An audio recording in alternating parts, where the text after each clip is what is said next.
And we are live. What's good, Josh? Your man Dale saying welcome, welcome, welcome to another episode of Downrange Podcast. As my day ones know, you guys remember, I'm going to be splitting this platform off from I Really Want to Know. This is right now on the same YouTube channel as I Really Want to Know podcast. Obviously, you've seen it, and it is what it is. But I plan on splitting it off so it'll be his own self-contained podcast where we talk about nothing but politics. And that's gonna come hopefully pretty soon. So I hope you guys are doing good. What's up? What's up? How y'all feeling? I'm doing way better. I know a lot of people are, asking me about how I'm feeling about my health. Thank you. I'm doing good. Still having trouble sleeping though. I'm working on that. Still having trouble sleeping, but or getting tired and actually going to sleep. I I did three podcasts yesterday, not on my platform. Uh it was let's see, I did one on Suzette Speaks. Shout out to you, sis. It was a great show. We were talking about Andrew Tate and we were talking about the fate of Andrew Tate. And that was a collab on her platform along with the Great Pill podcast. Great Pill podcast and Suzette Speaks did a collab. And I jumped on. I was in the chat. She dropped the link. I popped up. And Great Pill and I were going back and forth. And Suzette didn't have a lot of time. So she had to end her show, but the conversation wasn't over. So Great Pill jumped on his platform and he invited me to come over so we could continue the conversation. Let me keep it 100. Everybody thought it was gonna be like, yo, I'm gonna meet you in the playground after school type of deal, right? It's like Great Pill versus DL Saint. And it didn't turn out that way. A lot of people got disappointed. They thought it was gonna be a fight. And what it was two men coming together and having a really good discussion with opposing views. That's what it turned into. And it was a real good one. I'll tell you this though, Great Pill, you got me on that damn thumbnail, bro. Shout out to you. You got me on that thumbnail. But yeah, I was honored to be there. It was a great conversation. And I look forward to collabing with Great Pill in the future. We're going to get him over here because he is not of the red pill world. People over in the red pill space or the man on swamp will say, oh, he's blue pill. I don't think he's that either. I mean, he's just a guy like the rest of us trying to figure it out. Is he as unplugged as I am? No, like I'm more radical. I'm airborne with it. Like I'm hood. He's like, all right, I see what you're doing, but let's cautiously move forward. At least that's my take on it. But I got nothing but respect for the brother. Shout out to you, man. So yeah, as a matter of fact, let me get him the show him respect with the old.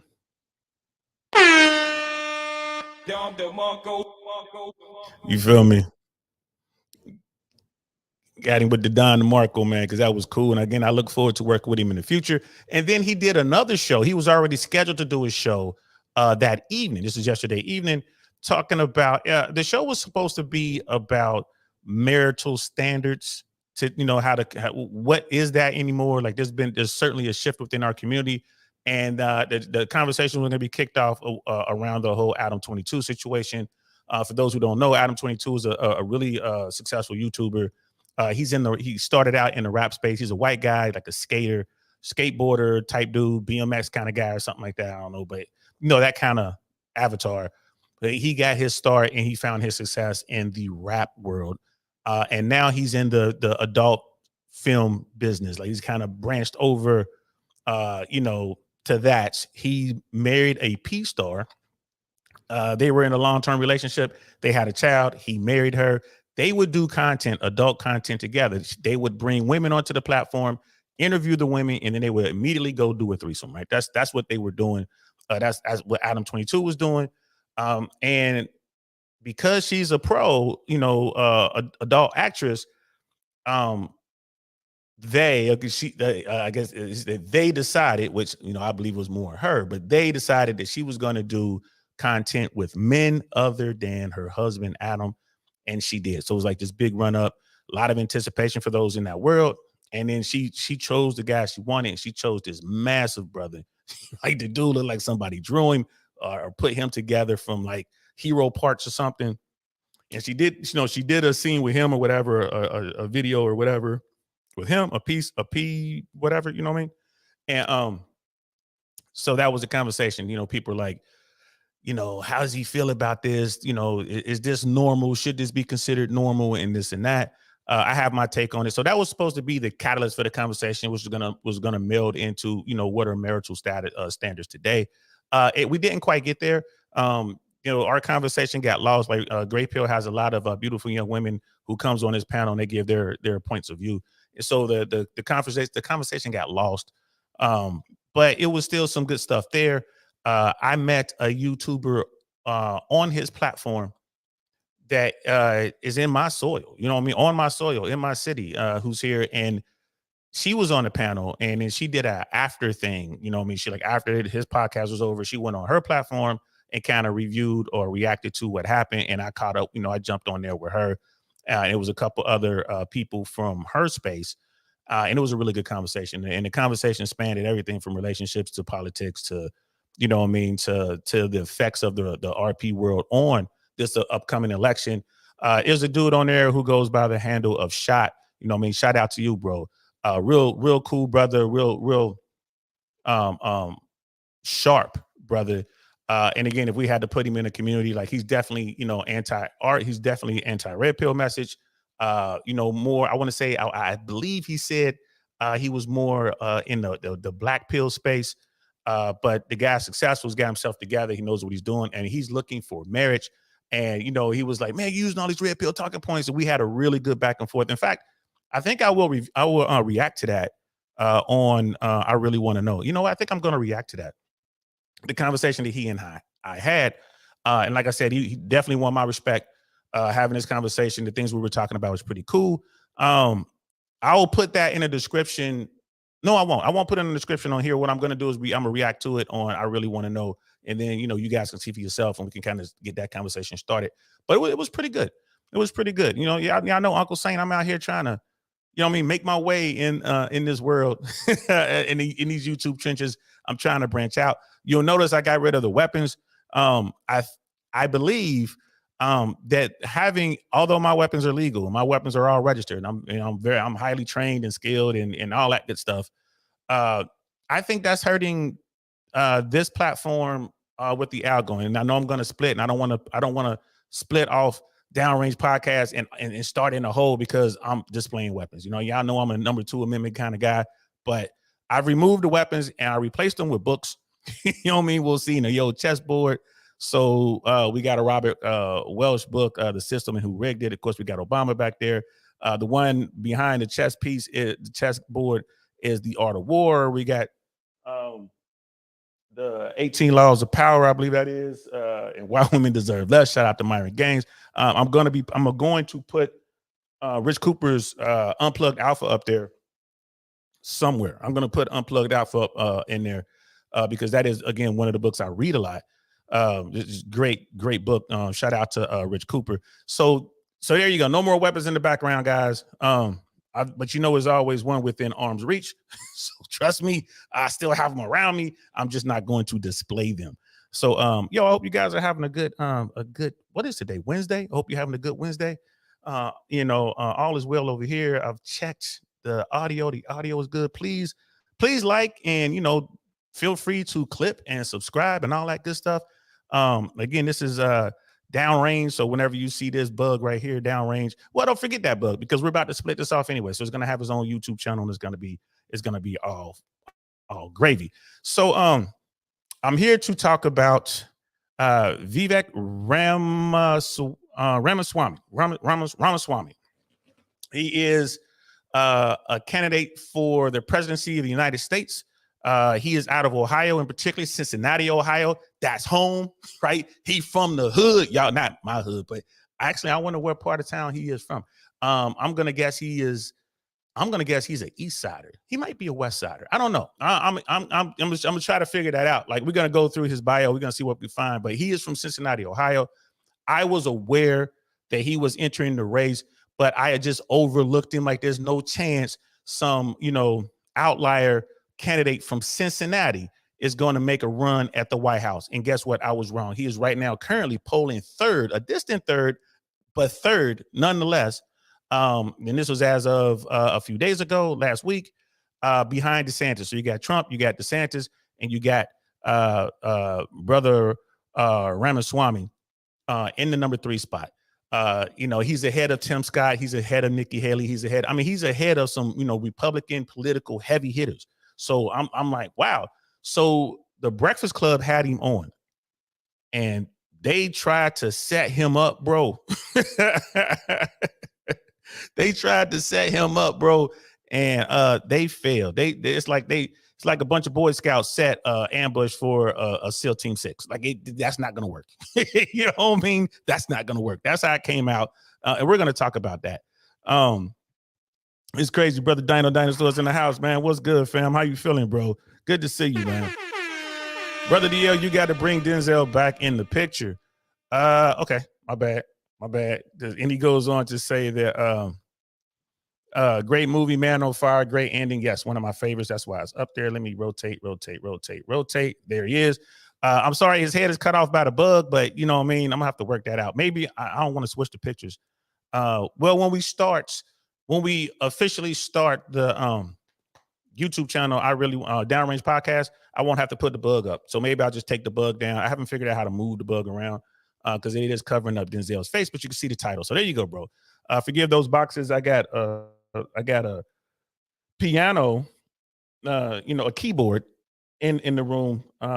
And I have a keyboard stand, but I haven't set it up yet. And then I moved like the stand you see behind me with all the stuff on it that used to house the TV. So I have this big TV over here, and I have to probably go get another stand. And I have a printer, and I got air matches. I got some stuff up here. I'm still gonna have to do some rearranging. So I try to keep the camera angles tight. You know what I'm saying? I don't want you guys to see what the rest looks like. It's not a mess up here, but it's definitely. I got stuff. I got boxes. I got my travel kit that I'm trying to put together. I got stuff going on that y'all can't see that I don't want y'all to see just yet. so it is what it is. But yeah, there you go, bro. We got him back in the shot. Thanks for that. Brother Mandrell's in the house, man. My favorite snake eater. What's good? How you feeling? Green Beret, what's up? You play piano, DL, a little bit. I'm a musician. I play saxophone. I play the drums a little bit, but not formally. And the piano, like I've always messed around on the keys. That's what guys in the band do. You always mess around on the keys. You figure out certain chords, and you can kind of play, but it's not formal. So what I've done is bought some instructional manuals, books, workbooks, and all that. I can read music, so it's easier for me to teach myself to play now. I mean, and then piano's tough. Piano's real tough. Go left hand, right hand. Bro, shout out to pianists and shout out to drummers, because there's a lot of coordination going on. There's a lot, and then you do an organ. Now you got your feet doing the pedals and playing other notes and stuff. Man, it's crazy. But and I'm a jazz enthusiast. I love jazz, traditional jazz, not the smooth jazz. I love traditional jazz. You know what I mean? When you're talking about like Coltrane and Monk and Woody Herman and all the rest. You know what I'm saying? I love that, bro. I even love the big band sound. Like I love really all forms of music. There isn't any music out there in the world that I do not love. Just keeping it 100. I mean, even country. You know what I mean? Bluegrass. I mean, all that kind of stuff, man. I'm in it. Heavy metal. You know what I mean? Techno. Like it's just, I don't know, it's just something about it, bro. I love music. So yes, I do play the piano, and but not formally. But I am working on that. I'm just playing and having a good time. So yeah, that's the answer to your question, bro. And again, thanks for coming through. Thanks for being my day one, man. Drill, thanks for coming through. And everyone else out there as well, man. Thanks for rocking out with me. It's the middle of the day. I don't give anybody any warning. At least folks come in here and they rocking with me, man. So I truly appreciate y'all. And hopefully we'll get a bump in the algorithm, because I've gotten rid of the firearms. You know what I mean? I put them down in my safe. They're all back where they're supposed to be. You know what I mean? All nice and happy and locked away. So at least the ones I don't need. But then I have access to what I do need. So it's man, I saw this thing, man. I saw this, man. Like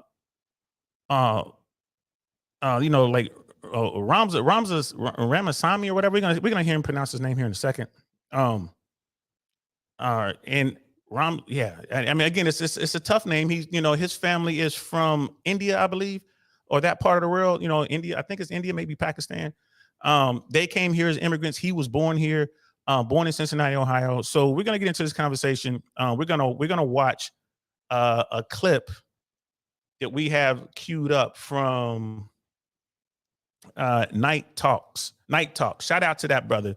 Night Talks. We're gonna talk about this, and I think his name is Steve Knight, Steve or Steven Knight. I used to see his content because, I mean, he's red pill adjacent. I don't know if he considers himself 100% red pill, but he does talk along those lines.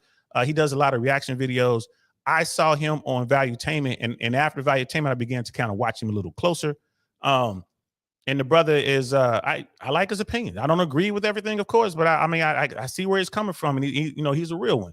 So he was talking about this episode on Breakfast Club, and I was like, you know what? Let me react to his reaction.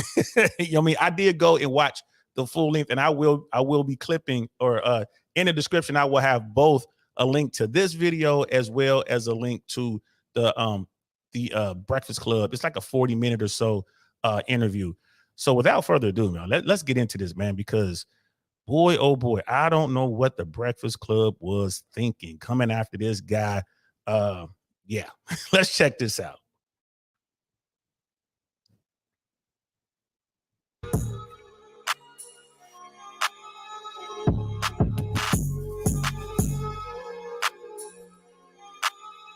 Hey, I gained a lot more respect for Vivek Ramaswamy, bro. I brought him up on the channel a couple weeks back because he caught my eye. He's running for president, man. And he pulled up on Breakfast Club with Charlamagne the God and DJ Envy and some other girl.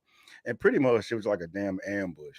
I just want to key on just the disrespect that was displayed during the conversation. There was nothing professional about it, dog. It just made the Breakfast Club look weak. It made those involved look weak, and it made Vivek look dope, regardless of where you align and who you're gonna vote for. If you even care about politics, it's beyond that. They tried to make Vivek Ramaswamy look bad, and they made themselves look terrible, bro.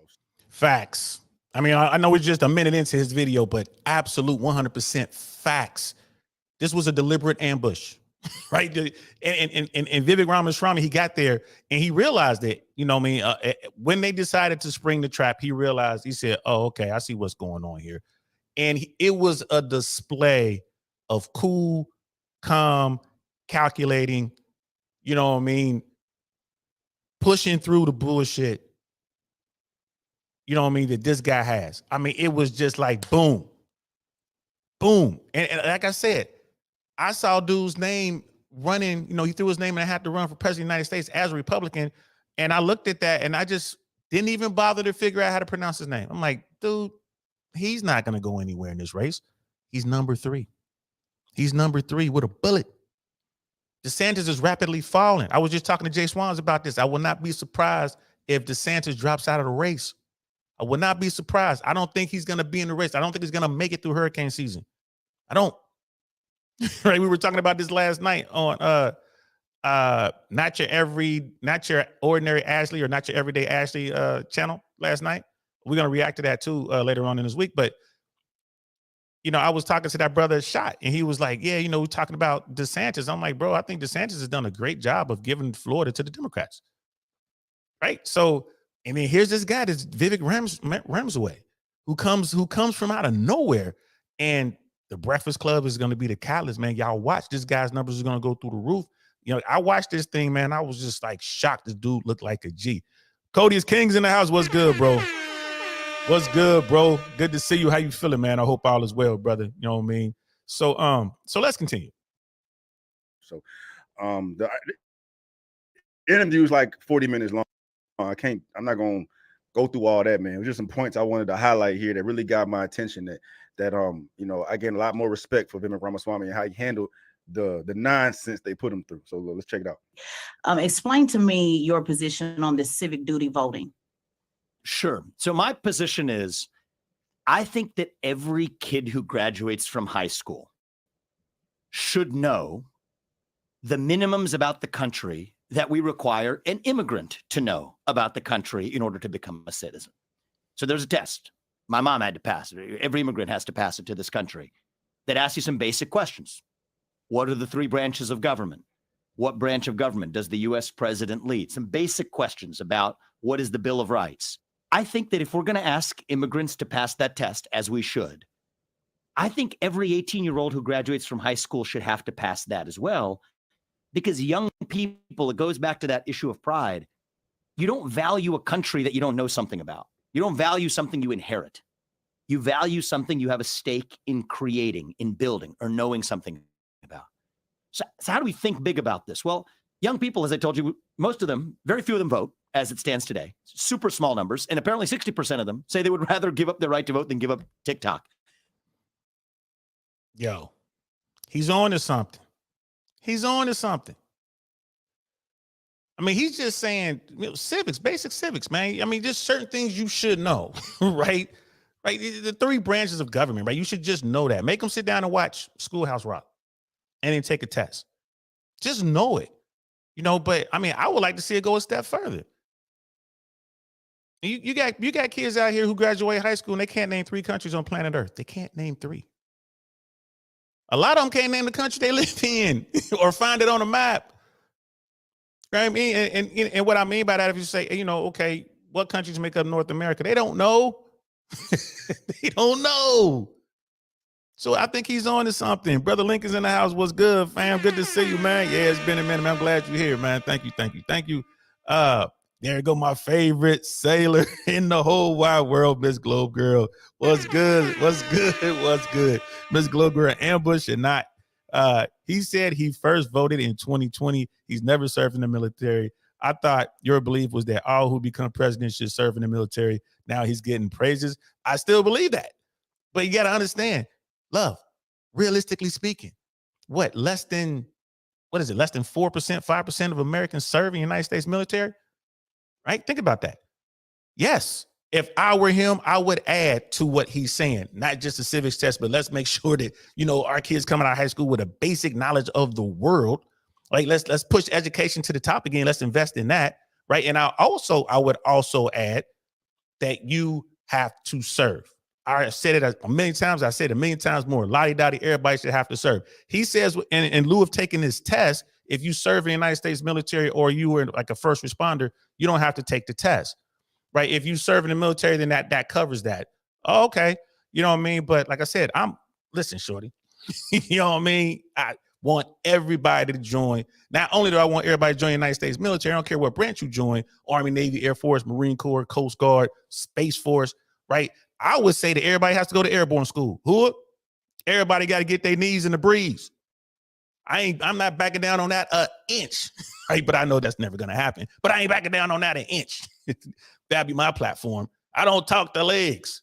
You know what I mean? Uncle Saint 2024. I don't talk to legs. You want to come up here and talk to me, leg? You know what I mean? Beat your face. You know what I mean? You better get in the front lane of the rest. You won't talk to me. But if you did serve, all right, cool. You can stand up. What's up? You know what I mean? So, I think he handled himself very well. And Ms. Globe Girl, how do you think he handled this? Like, it was definitely an ambush. He was not expecting it. How do you think he handled it? I think he handled it pretty well. And thanks for being there. Appreciate you. But let's continue. Well, I say, all right, let's take that to the next level. How about we do something that raises the voting age from 18 to 25, but you still get to vote at 18 if you just pass that same civics test that an immigrant has to pass in order to vote. And tests aren't for everybody, so be it. Then you at least serve in the military or a first responder role for 6 months. That's my civic duty voting proposal. Nick, our camera guy, do you know the 3 branches of the federal government? Over 24, so it don't matter. But I'm just saying, but nobody knows they're 24. Red, do you know the 3 branches? Executive. Well, I got Just because your ass don't know it, don't mean nothing. You thinking about self-interest and the fact that you are ignorant of common knowledge amongst, I don't even know if there's a majority now, bro, because right now Americans are dumb. They're not aware. They don't know what the hell's going on in the world outside their little TikTok and Instagram bubble. That's a really ignorant thing to say. Just because you don't know it means nothing. Judicial, executive, legislative. And then the crazy thing about it too is that it's an American thing, bro. You go outside of the states and ask other countries about what's going on in America. They know more about what's going on in America than the common American does. That's a problem. Facts. We know that on this platform. Brother Dinosaur, an Englishman, knows more about what's going on in America than Americans do. He is more aware. He's keenly aware of our political system. He knows more than me. And I know a little bit. And I'm like, shit, I have to get sharper. Like I said, steel sharpens steel. I got to get sharper. You know what I mean? Brother Jack Black's in the house. What's good? He's like, what's good? Uncle, what's good? Night, I see you. It is a damn shame that Americans don't care. They don't care. It is a damn shame that they don't know this.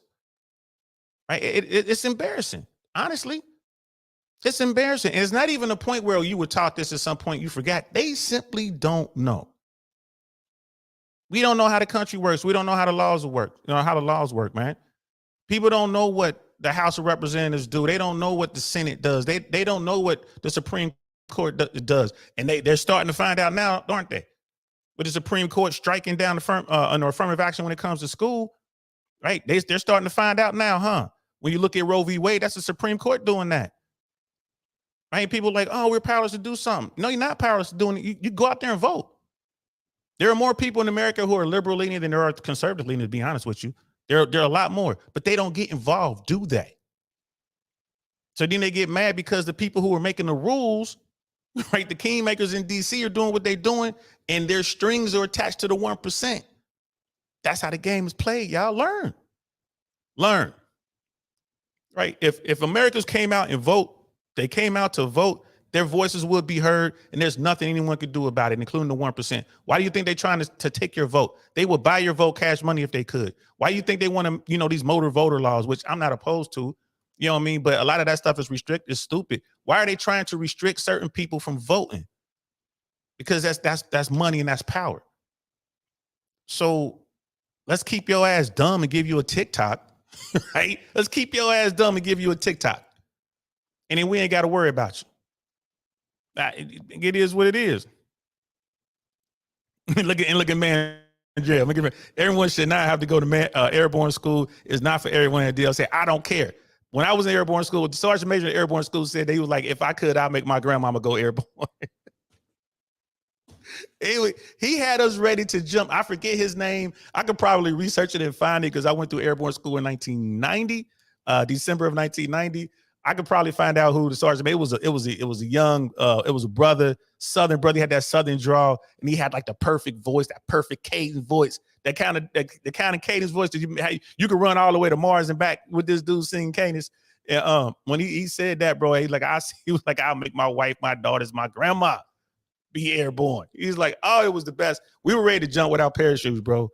We were ready to jump without parachutes. But I mean, but on a practical level, man, I ain't gonna lie to you, man. I would like to see the entire military airborne qualified. They don't have to be, active and, in on jump status. But I would like to see the entire military at least has gone as part of training. You go to airborne school, and at least, if need be, you can drop, any soldier, any airman, any sailor, any Marine.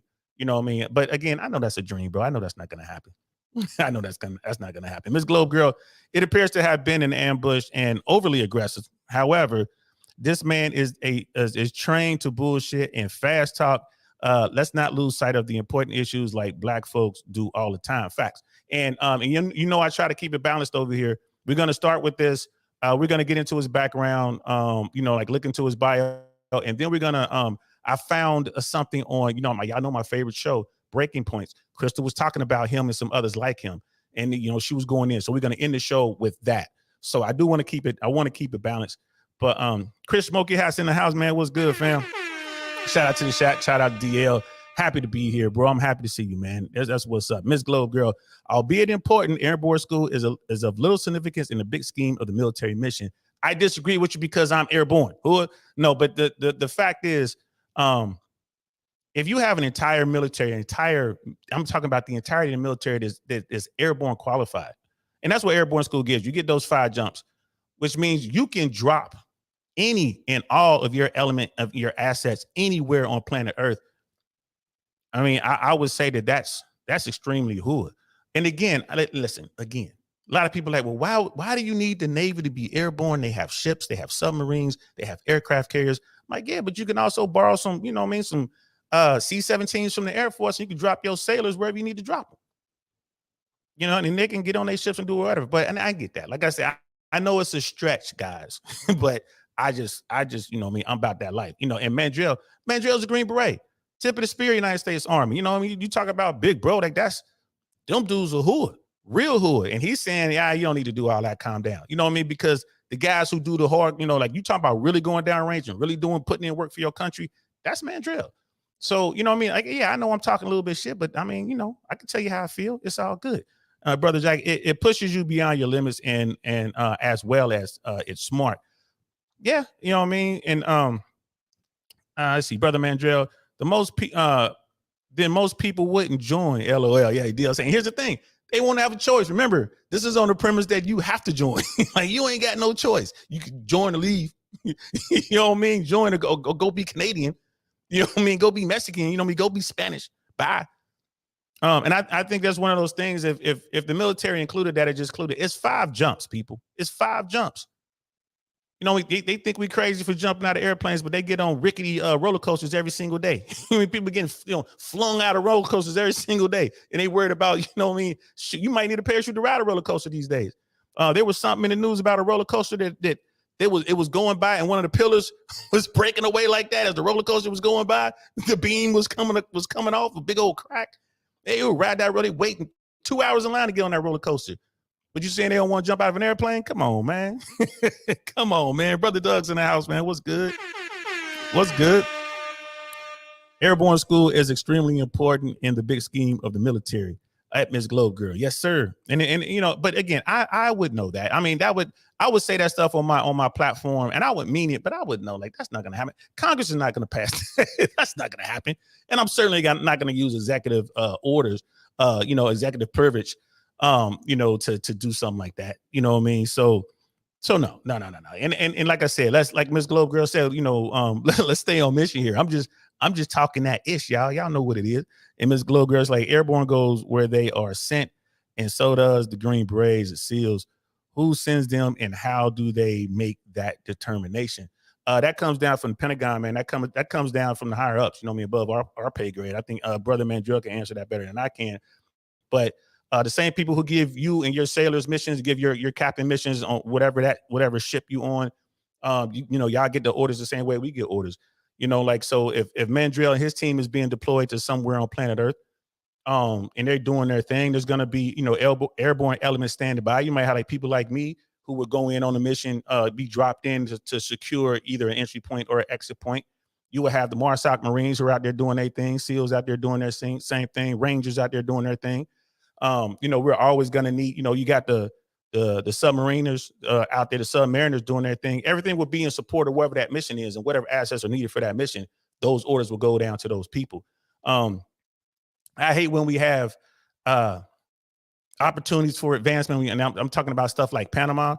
We lost a lot of good SEALs on that mission, doing a mission that was more suited to Rangers, right? They should have sent a Ranger battalion in there to secure Noriega's Learjet. They sent a SEAL team. They shouldn't have done that. That just didn't work. And even the SEAL team commanders, like, this isn't our type of mission. I think it was in Grenada or maybe even Panama. There was another type mission where they tasked SEALs to do a mission that was just it was just wrong. It was too tough even for SEALs, and a lot of those SEALs lost their life underwater, getting caught up in currents. They were out just too far. There's soldiers that lost their lives in Grenada because the pilots weren't trained for the type of insertions that they were doing. You had helicopters flying into each other. And what I mean by opportunity, like these officers, if you're a career officer, you want a combat command. This is back in my time in the Army, and they would do anything and everything to get in on something. So if it was like some sort of mission going down, they wanted to get in on that. They wanted to get that combat patch. They wanted to get that combat time. That's going to help them, later on in their career. And they would, volunteer or try to get missions that just didn't make any sense. Like we had a mission like that in Desert Storm. We had a mission where we were basically cannon fodder, and they told us in the briefing, like, we're gonna get you here. Y'all gonna set up this thing, turn on all your equipment, and the whole purpose of this is to draw fire away from the real air asset, the real airport, tactical airport that's going to be X amount of clicks away from you guys. So, like, let me get this straight. You want to go out here, turn on all this equipment that's really easy to triangulate in on. So we can get shot at, and they're like, "Oh, that's the mission, airborne." I'm like, "All right, airborne." I mean, luckily the war moved too fast, and we didn't get a chance to deploy it and get that going. But that's an example of how people are just trying to get in there, and they want to, they're trying to get in on the war. They're trying to get, better themselves, opportunity, right? So I don't know. To answer your question, those orders come from above. And those orders, I guess they originate out of the Pentagon at some point, and then it filters down. For us, it would be the 18th Airborne Corps, and it filters down to whoever needs to get it, be it, who are we? We were 18th Aviation Brigade, maybe over to 82nd Airborne Division, or maybe over to whoever, you know what I mean, like the 10th Engineers, 10th, what's it, the 12th Engineers, 10th Engineers, 10th Mountain, whoever. Like, and then once the mission comes down, all the support elements have to support those people. So if the 82nd Airborne Division went somewhere, my TAC team would go because we supported the 82nd Airborne Division. Then you have people from COSCOMs who were the guys who handle supply and all that. And you're going to have, like the convoy people, the trucking guys, 88 Mikes and those companies. So it depends on the mission. Everybody gets some. You know what I mean? I've been on missions where the Navy guys were tasked, Coast Guard guys were tasked to help us out. So it is what it is. You see, Brother Jack, I think there should be a 2 to 4 year minimum for every American, but then we wouldn't have to worry about student debt. LOL. Make the military discuss pay and have your service pay. I mean, that could work. I mean, yes, I'm not opposed to that. I mean, there's so many ways. Cody is king and Ms. Gloger's like Hillary Clinton, like Chris Smokey hat. Putting on a company grade. Let me see. Putting on my company grade officer's hat. Oh, that's what's up.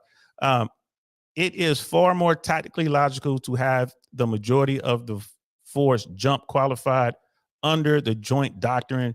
Such is the case for SOCOM, who manages this. Facts. And that's kind of what I'm leaning to. Facts.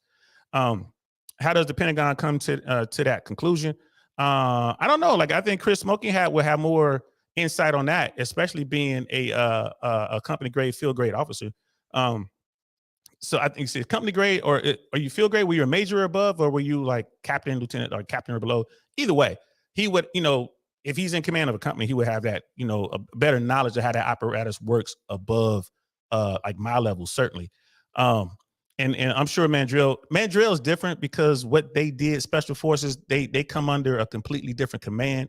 So like the stuff that they do, a lot of the stuff that they do and a lot of stuff that they didn't happen. You feel me? So like that's a different kind of command. I don't know how those orders come down or how they determine what they're going to do. I would imagine that comes from I think POTUS. I would imagine that POTUS would have to authorize a lot of those missions. Definitely the Joint Chiefs. That's just me trying to figure it out. And then Ms. Gloger, like that was a rhetorical question, by the way. Okay, I'm with you. Like, Kristen, a joint environment is ideal for having a majority of jump slamp, scuba slamp, pararescue qualified. I'm with you though, but honestly, each unit's mission dictates the qualifications they would have. Facts. And I'm, and like you absolutely correct, 100%. I'm with you on that. I'm not a crazy man. I'm just saying, if you're telling me how you want it, and this would be my answer. Is that realistic? Probably not. You know what I mean? Tez the Fire in the house was good, bro. You know what I mean? What's good, fam? Good to see you, man. Always a pleasure to see you. Brother Mandrell, if 2 years becomes mandatory, then you shouldn't get any of the benefits for veterans unless you re-enlist. I could see that. If 2 years mandatory, you shouldn't really get, you shouldn't get those benefits unless you do a minimum of 4 years. Like probably 4 years. I agree. I agree with that. You know what I mean? 100%. 100%. This is a good, good conversation. Shout out and salute to all my veterans up in here. You know what I mean? We veteran heavy over here, y'all. So if people want to know what vets are thinking, you know what I mean? Hopefully they'll come over here to Downrange Podcast because we heavy vets over here. You know what I mean? And this is for y'all. Don DeMarco to all my vets, even you legs out there. Even you legs. Don DeMarco to all y'all. You know what I mean? So that's what's up, bro. That's what's up. And Brother Jack, he's like, I'm more leaning to 4. I think that if it's mandatory service, it should be 2 years. And then like Brother Mandrell says, after that, to get the benefits, it should be 4. And all that stuff to get the benefits. Yeah, and for college to be paid for, absolutely, it should be 4. But yeah, back to what we came here to talk about. Like back to this video. Ramaswamy, man, I ain't gonna lie to you, man. He made me a believer. He made me a believer. If it was the intent of the Breakfast Club to make him look like a fool, they absolutely screwed up this ambush. Let's continue. Problem. And regardless if you agree with Ramaswamy's proposal or not, man, it would definitely require Americans to become more knowledgeable on what's taking place in America. This type of proposal, this type of way of thinking would definitely get people up to par knowledge-wise of where they need to be to make America great again, because you really know what's going on. And if you know what's going on, you care about it. Instead of all this toxic social media shit they posting, they got us distracted about the damn submarine when they about to damn sell fake meat to everybody. They ain't talking about that, bro. There's so much other. I'm going on a tangent, bro, but like I just thought that was an ignorant statement to make. And you got a big ass platform like that, you're just making people that much dumber by relating to what you're saying, because I'd imagine a lot of the listeners probably align with what DJ MB said, because they don't fucking know it. Since I don't fucking know it, then it's a problem. Are you willing to take a test with me quickly? Because I just have a couple of questions for you. I will. Absolutely. So and the way this is opening up, I have a feeling I'm about to fail it, but that's good. Let's do it. My bad. I accidentally clicked that. But did you hear what he said? I'll take this test, and by the way this is opening up, I believe I'm going to fail it. He knew. He just walked into it. Contact front. If he was in the military, that's how his military brain will be working. And this dude's never served or anything like that, but he knew right now, like, oh, you know what I mean? There's fuckery afoot.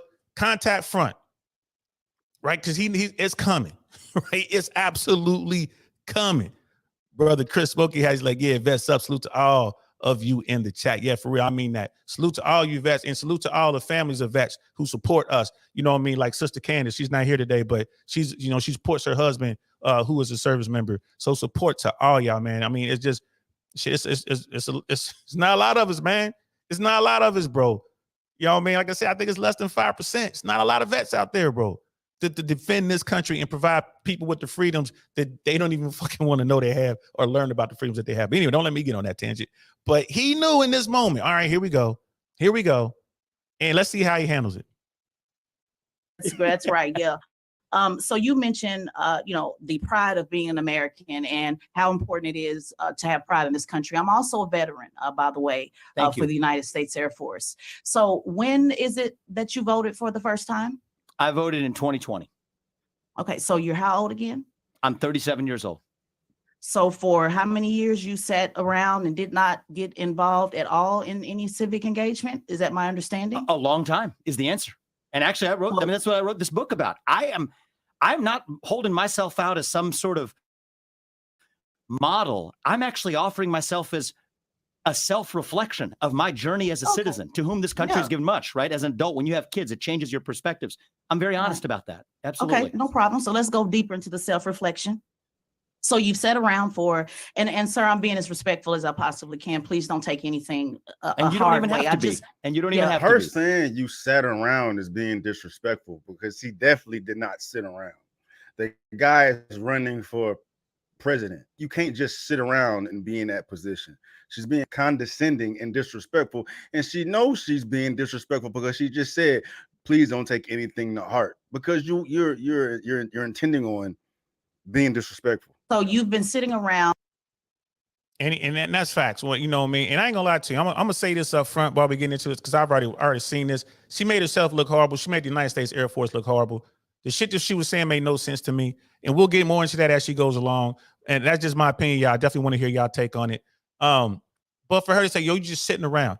The guy is almost a billionaire. He's a self-made man. No one disputes that. He's a self-made man, right? The dude is wealthy. He is wealthy. He's created multiple businesses. You know, I mean, he's made a lot of money. I know a lot of people who are just sitting around. Ain't none of them on their way to being billionaires. None of them on their way to being billionaires. So right off rip, and here's the thing. If you want to have a debate with this guy, if you want to get in and really, delve into what he's about, you want to get into his platform, you want to do it, he's willing, and he's like, okay, let's do this. But the way that they went about this was just stupid. It was just stupid. It was dumb. I mean, you invite somebody onto your platform and you sit there and you try to ambush them. That's dumb. And then at the end of this, he's like, shit, I'll come back, because he know he beat that ass. You know what I mean? He beat that ass. Yeah, I come back. I come over here and talk to you dummies. I'll come back, see you dummies. They had an opportunity to see what's going on with this cat and they blew it. But let's continue. That's just my take on y'all. In the country that my ancestors built for about 20 years, your parents came over as immigrants, brought you over. You made millions according to your resume, off of this country, and you have absolutely not been involved in civics. One, not voting, and two, let me just ask, because I know you mentioned earlier you don't want to sit around at the debate and talk about accomplishments. Let's make the accomplishments pretty simple. In high school, were you ever a class president or take any leadership role? Because your opponent did, Chris Christie, he was the class president. So Yeah, have you ever taken any leadership at all on anything, or just? Can I just correct a couple factual things Sure. that are kind of important? My parents didn't bring me over to the country. I was born in this scratch that country, off and I'm proud No, of that. I know you were born here in Ohio. Yeah. Ohio. You mentioned my I'm parents saying your brought me parents were immigrants. You said- My apologies. that's all right. You said your parents brought you over to this country. I Yeah, thought I my would set that apologies. record I mean, straight. they were immigrants, but let's They not were go down the immigrants. water Oh, hole. no, we're What not you going to mean, water. let's not go down the water hole, bitch. You said it. He holding you accountable. He trying to correct you. Anybody let you and just sit here and disrespect him, telling falsehoods? You know what I mean? Let's not talk about what I just said that's incorrect. Let's focus attention on this bullshit I'm about to say to you right now. I just want to correct it. Facts. That brother Knight is absolutely facts. She's Saudi because she's misspoke. And here's the thing. Oh, hey, I did not, correction. I misspoke, sir. I misspoke. You are indeed an American, born here, 100% American. You are living the American dream. Your family migrated to this country legally. So I want to be clear on that. That's what she could have said. She could have said that, like you're right. But no, she's thinking, ooh, I'm about to get him. I'm finna cook. I'm finna get him. Y'all just don't know. Watch this. I'm finna get him. Yeah, I'm mocking the woman. She put herself out there. You know what I mean? She put herself out there. It's ridiculous. I don't even know why they went to get her, but let's keep going. A couple facts, and then the other thing is You were born here in Ohio. I was correct? born in Cincinnati, Ohio. That's right. Right. So Yeah. you've been here your entire life. So the question That's is, right. did you take any leadership role in middle school, high school, class president? I did. I know yeah. you played tennis. What is it? Explain it to us. Student council. But I think that this is yes, I have Such a held dumb leadership conversation. roles over my life, but Such a those dumb don't qualify conversation. me to do what I'm doing now. Yeah, That's it kind of just- does. Okay. And did you hear what dude said? He was like, you asking me what I did in high school? Was I civics, student council? I do these kind of things. It's like, what's that got to do with me running for president? Yeah, I did it, but what? Right? And she's like, no, it does mean something. It does mean something. No, it doesn't. Shorty, what? Let's continue. Well, it kind of does. Well, I'm giving the test. I'm the test Okay, administrator. all right, there you go. So it kind of does, because when you go from saying I want to go to the highest office, And I'll tell you, of the land- I've led companies as well. Is the other leader? Right, The well, main leadership but- role I've played is, and I want to talk about one early part of your premise that I also want to say, bring it to the country point. The other point, you use the word sitting around. I'm not somebody who's saying I want the next generation, my kids' generation, to have more civic duties when they graduate from high school and college than I did when I did. That being said, I wasn't sitting around.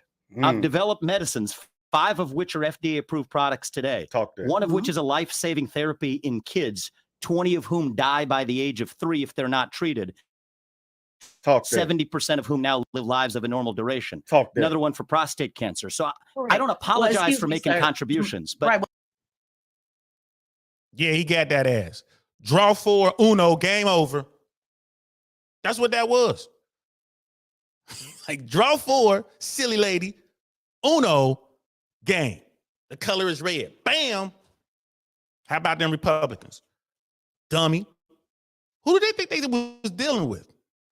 This dude is a man of color in Cincinnati, Ohio. He understands what American racism is.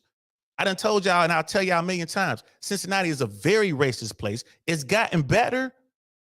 It's gotten very better. From 1970 to 2023, it's gotten better, but it's still racist. You don't think this dude was going around, they was calling him all kind of haji and saying nigga and this, that, and the third? You don't think he heard that in Cincinnati? You got a problem. You done bumped your head. I guarantee you he heard that. I guarantee it.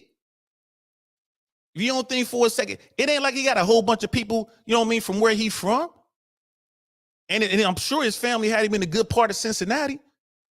You know what I mean? If he was on the east side of Cincinnati, he probably went to school somewhere like a Purcell, Marion, or Walnut Hills or something like that. Maybe St. X, because his family gonna work hard to get him in there, right? If he's on the east side, but he's probably in the suburbs, out there in Sharonville somewhere, probably in the suburbs. I know y'all know what I'm talking about, but Cincinnati people know what I'm talking about, right? And if he was on the west side, you know what I mean, if they had him somewhere like Elder or West High on the west side, oh yeah, he was dealing with all kind of racism. All kind in your face racism. You know what I mean? When I look back on Cincinnati, like I'm always claim Cincinnati because I love that place. Why? Because we keep it real over there. You know what I mean? I know what racism is. I know what bad cops are. I know. Y'all think they bad in LA. Y'all think they bad in New York, Atlanta. Nah, man, take your ass to Cincinnati. Go deal with them boys. Go, you know, he ain't around, he ain't on force no more, but ask anybody about RoboCop. You know what I mean? Ask anybody. Right? So nah, this dude knows what racism is. And she gonna come on here as a privileged American who really don't know nothing. And she gonna hang her hat on the fact that she enlisted in the United States Air Force. And she gonna come in here and embarrass herself and get rocks. I think this shit's hilarious. Well, I don't want you to filibuster that No worries. because Just that's not not the sitting there. question that I asked. And I don't consider as a veteran, I'm talking about service. I'm not talking about what you Civic did for service, profit. I'm not talking about what you paid people to do with your So I company. have I'm not not talking served. about I have that not served the country because that in the way means you nothing have. to me. You What I'm realize talking Ooh, because that means nothing to me, bro. It's just like that. That's so trash, bro. That's so trash, dog. On this man's accomplishments. He's serving in medicine, saving lives, right? Children's lives, adults' lives, giving these people better quality of life. But she's talking about more of the self-interest type of thing. I'm a veteran, I served. But you don't serve for free, right? You don't serve for free.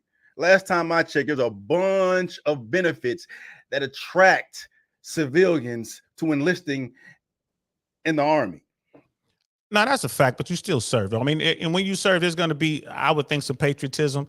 Yeah, Brother Dino was saying that even Trump voted Democrat for about 40 odd years. Trump is a Democrat. He's a big D Democrat. He's liberal out of New York. Ms. Globe Girl, have you ever talked to him about his experience with racism? Don't confuse his experience with yours. No, I haven't, but Cincinnati is so small. I'm trying to tell you, and you are correct. You are correct. I don't personally know, but trust me, I'm about to hit his people up. Like I said, they won my support. I'm about to send them some money to that campaign.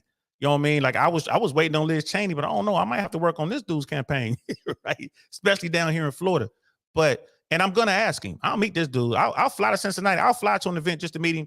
You know what I mean? A few $100s or whatever to have dinner with the guy, because I'm pretty sure right now probably a big ticket event for him is probably $1,000. You know what I mean? So I'm definitely gonna go meet this guy.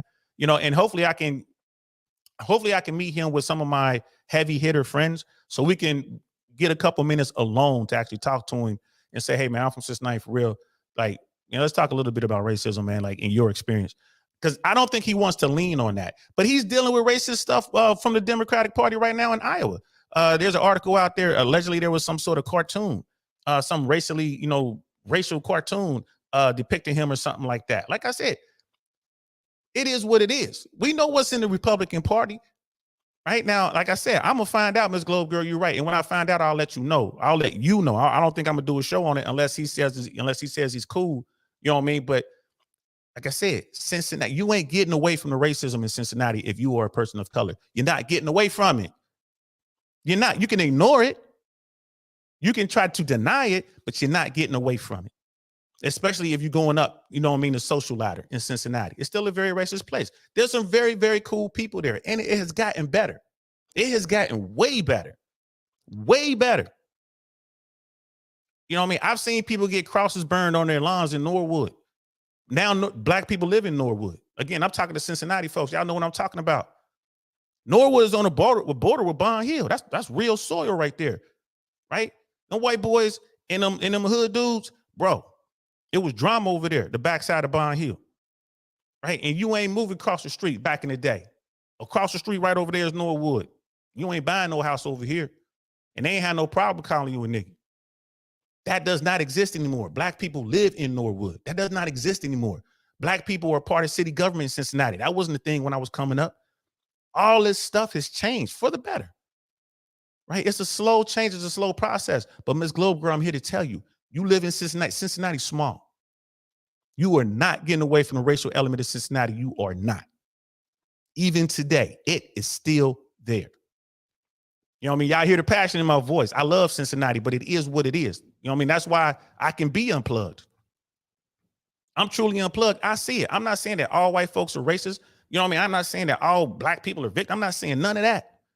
I'm just saying it's a thing, right? It's a thing. But to your point, you're absolutely correct. I cannot put words in his mouth. I can't, you know what I mean, give him my experience. I can't. But I would be shocked if he came to me and was like, oh, no, it was great. No, it was that. I would be shocked. And Ms. Glow Girl continues, she's like, DL, he's talked about his experience with racism before. Okay, this is my first experience with dude. I'm just now starting to do my research. And over the next 4 days, I'm going to really do a deep dive and find out what's up with him. It's not what you think. Before you get distracted by RP initiative or someone editorializing their opinion, make sure you do the research. Facts. You're right. Make sure you do research. And you here's another RP truth. Here's another unplugged truth. It's really hard when something strikes home and Cincinnati is home and you start talking about home, it's really hard to stay unbiased. In facts. It's really hard to stay unbiased. Like, I'm definitely going to do a deep dive and I'm going to be making calls home and I'll find out who I know that's on this dude's campaign that actually knows this guy. I'm going to find out what high school he went to, not because I'm trying to expose nothing like that. I'm just really trying to, when I ask these questions, I want to be able to ask the right questions. Like, okay, what school did you go to? What, were you on the east side or west side? Like, what, were you out in Sharonville somewhere? Were you out in the burbs? Like, where were you? You know what I mean? What elementary, middle, high school did you go to? And I believe he went to Ivy League, if I'm not mistaken. I think I don't know if he did postgraduate at Harvard. I don't know if he did his undergrad at Harvard, but I think he did Ivy League. But it's real. I ain't gonna lie to you. That's one of the ways to kind of, get me to kind of come off mission a little bit when I talk about Cincinnati. And I especially talk about, how racist Cincinnati was. And like I said, it's gotten a lot better. It's gotten a whole lot better. You know what I mean? But there's still that element there. So, but you're right, love. You're absolutely right. I'm going to do some research. And, this is not the last time we're going to be talking about Ramaswamy. This is not the last time we're going to be talking about this brother. Brother Dino, DL, his 2 life-changing incidents with racism was with black people. Oh, yes. Like I said, Cincinnati's a very racist place, not just white folks. It's hard, if some regular guy, say a white guy, wanders into the wrong neighborhood in Cincinnati, even today, yeah, he's going to get pounded for it, especially on the east side. And on the west side, it's the same thing. You know what I mean? You're a black dude and you wander into Price Hill, at least when I was coming up, not so much today, but you wander into Price Hill as a black dude, not really knowing what's up. Yeah, bro, you about to take an L. Them Price Hill white boys just like us. I had none but respect for them dudes. But again, it's racial on both sides. On both sides. I can believe that. Little brother Dino, I can believe that. You come across the wrong dude. Cincinnati is small, bro. You get caught. You know what I mean? For real. I'm from Cincinnati, but I don't go home often. Right? I timed out. There's no way I could go home, and they'll eat on me, bro. You got to be, bro. But it's on both sides. Racism is bad for everyone involved. Racism is bad for all races, right? It affects everyone equally bad. So, but you're right, and I can't. Again, I would hear that story in testimony. I got to hear the story. Like Miss Glow Girl's right. I gotta do my deep dive. I got to get in there, you know what I mean, and see these stories and see these interviews and read these interviews and get in there. So you're right. You're right, brother Dino. At school, a black boy threw him down the stairs and a gun slam police incident with his auntie's neighbor. Yeah, Cincinnati is a very violent place. I can see that. I've thrown people down the stairs and I've been thrown down the stairs. I've thrown people in garbage cans. You know what I'm saying? You have to put these hands up. You got to be nice with your hands in Cincinnati, bro. And especially if you an other, right? So it's like, okay, white people see you as us. You thrown into black, like you in the black world, but black people ain't going to accept you like that. You know what I mean? So, and just hearing this little bit makes me think like, maybe he was on the east side. I don't know. I don't know if he was on the west side or east side. I don't know. Brother Dino, Ohio seems off the chart with races. It was bad, bro. And it's getting better. It's getting better, but yeah, bro, Cincinnati ain't no joke, man. So it could pop off. It could pop off any given second, but that can happen anywhere in America, certainly anywhere in the country. I mean, you can get sliced up in London, from what I hear, pretty easy, depending on where you at. But yeah, it's pretty crazy. But you both have good points, and thank you, Ms. Globe Girl and Brother Dino. Y'all have excellent points. I'm going to have to really get into this and get my deep dive going, and really get into his background. Brother Damon's in the house. What's good, fam? Welcome. Good to see you. So let's get back to the video. You ain't doing it for free.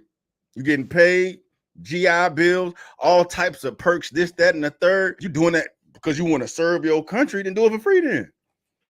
Do it for free. You ain't no better. This is all an agenda, a bullshit ass agenda trying to call this man out, make him look bad when you're making yourself look sad, because there's no merit, there's no credibility, there's no honesty in this conversation. Whatever you did in medicine, you made millions off making the medicine, and that means nothing to me. So fuck all the lives that you saved, fuck all the lives you made better, fuck all that, because you ain't serving the army. I'm better, man. Get your tired ass out of here, bro. So my question again Facts. is, you're trying to, your goal is to raise the standard, and you're saying you want people to believe in country, and you want people to have civic engagement. And sir, I just find it very telling that you haven't had any civic engagement at all, and haven't been at all. And when I say sit around, I don't mean you haven't done anything. I'm talking about in regards to service, because one thing about political office, the same way that you want to change how people look at politics and look at this country, I want to change how people look at politicians.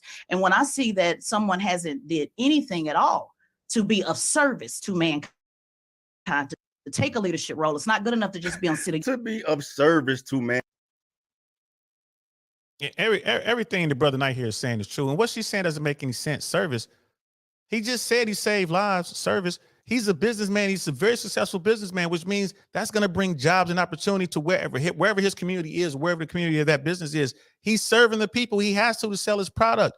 It's service. He's like, well, you only serving to get the money. Like Steven said, well, you're only serving in the Army to get, or the Air Force to get paid and to get benefits down the road. It's the same thing. I mean, if you want to make the argument that he's a carpetbagger, if you want to make the argument that he's an elitist, if you want to make the argument that he's on his way to be a billionaire and he hasn't done maybe enough, okay, you can make that argument. But I don't know. Maybe she was smoking a blunt with Charlemagne and was like, you know what? This is what I'm gonna say, man. We gonna smoke him, man. Let's go ahead and let me cook. Because that's how I see you. Seem like an idiot, shorty. Get more people. And this is another reason why you gotta have good people around you. You cannot be sitting in an echo chamber. Get people around you gonna listen to what you're saying. Like, don't do that. Ask about this. Here's some good points. Look what I found. Look what he did with this money. Look, this guy's good on paper. He's a beast. But let's look over here. Let's look over there. You know what I mean? There's stuff that you could do. They came up with this. You get the right team. You see how Ms. Globe Girl right now and Brother Dino right now and everyone else in this chat, y'all can tell me like, come on, like, bro, you getting off mission, DL. You getting off mission, DL. Hey, you talking about you, not him, DL. You know what I mean? You haven't even done any research, bro. How come you ain't did? That's what's going on right now within the hour or so that we've been on this platform. My people right here, my day ones, are keeping me honest. Right? This is what you need before you run off on a national platform, you know what I'm saying, and embarrass yourself and fumble the bag, fumble the ball. If your mission is to make this guy look bad, or if your mission is to really find out what his platform is about and what he's all about, you blew all that. In my opinion, she blew all that. You know what I mean? Ms. Globe Girl goes on. She's like, Breakfast Club was unprofessional as they typically are. They looked that overly aggressive stance. Oh, they took that overly aggressive stance for a reason. Why go there for an interview? Another rhetorical question, right? You know, obviously he's there to get his name out there. Why did he go there to the interview? So he can win over people like DL Saint and Stephen Knight over here, right? And it works.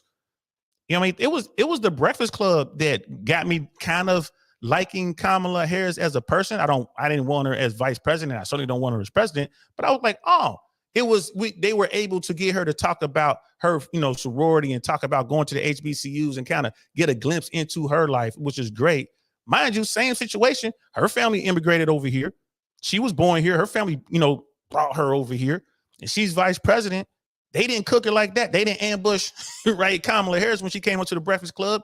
And Kamala Harris was the person who was threatening to lock up black people and other poor people, right, of all colors in California when their kids didn't go to school. They was gonna lock up the people, and they didn't even push her on that. Oh my God! If there's an ambush, there's the ambush right there.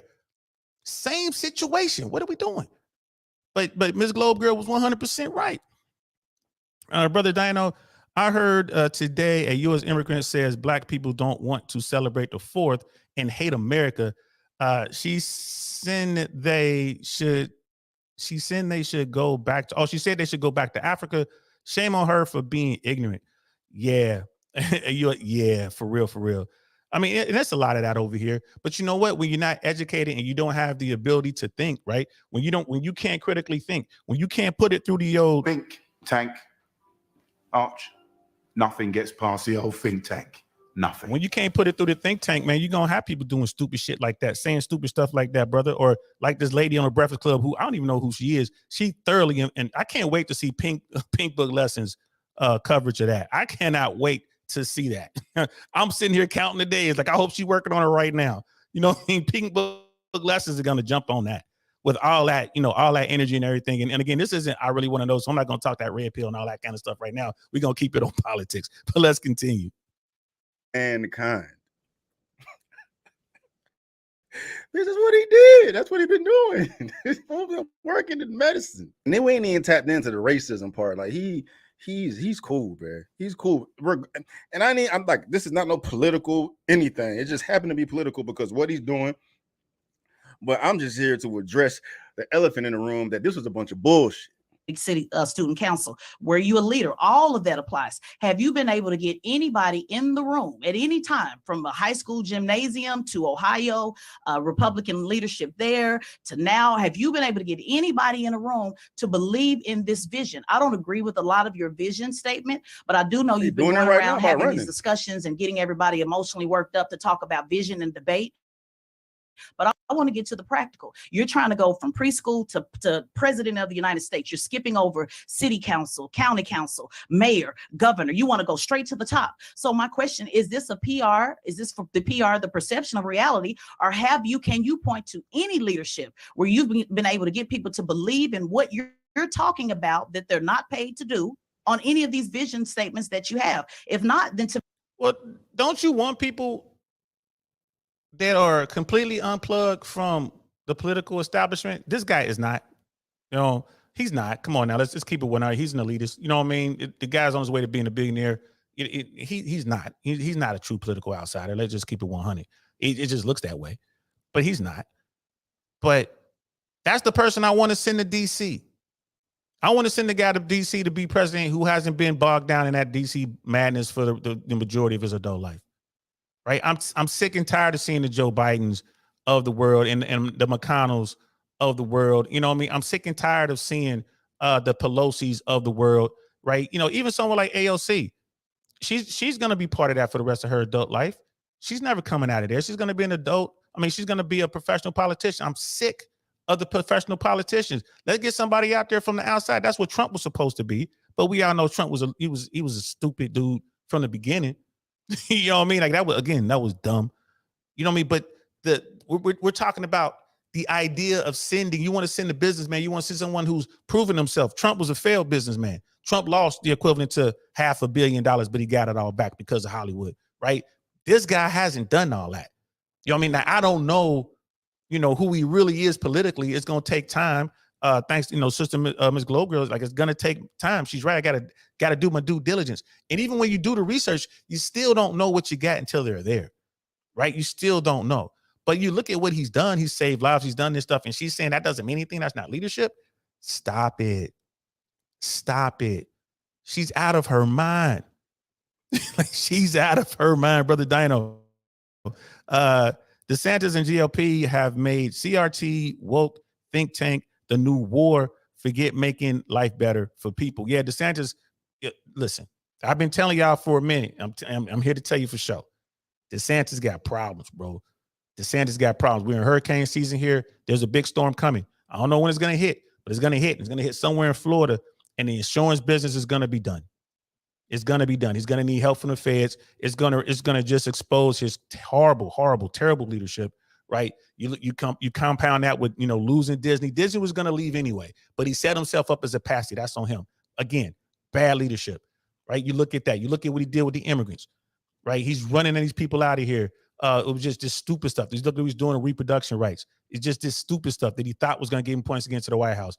No, I believe that him and his team has handed this state over to the Democrats. because it's gonna do nothing but get worse from here forward. So yeah, man, all that other stuff, and again, he's terrible. He has the charisma of a rock. You know what I mean? Like, this dude doesn't know how to hold conversations. He's out there, bro. Even for the Republicans, you see his numbers going down, and Ramaswamy is right there, number 3 with a bullet. He's climbing, and we all know Trump's getting locked up. So this Ramaswamy might be at the top of the ticket, guys, or at least competing at the top of the ticket, and at worst, be somebody's VP pick. Right? We're gonna continue talking about this and what this could mean politically. Let's continue. To me, it's a moot point, because you're holding a standard that you haven't met yourself. Going to count government service.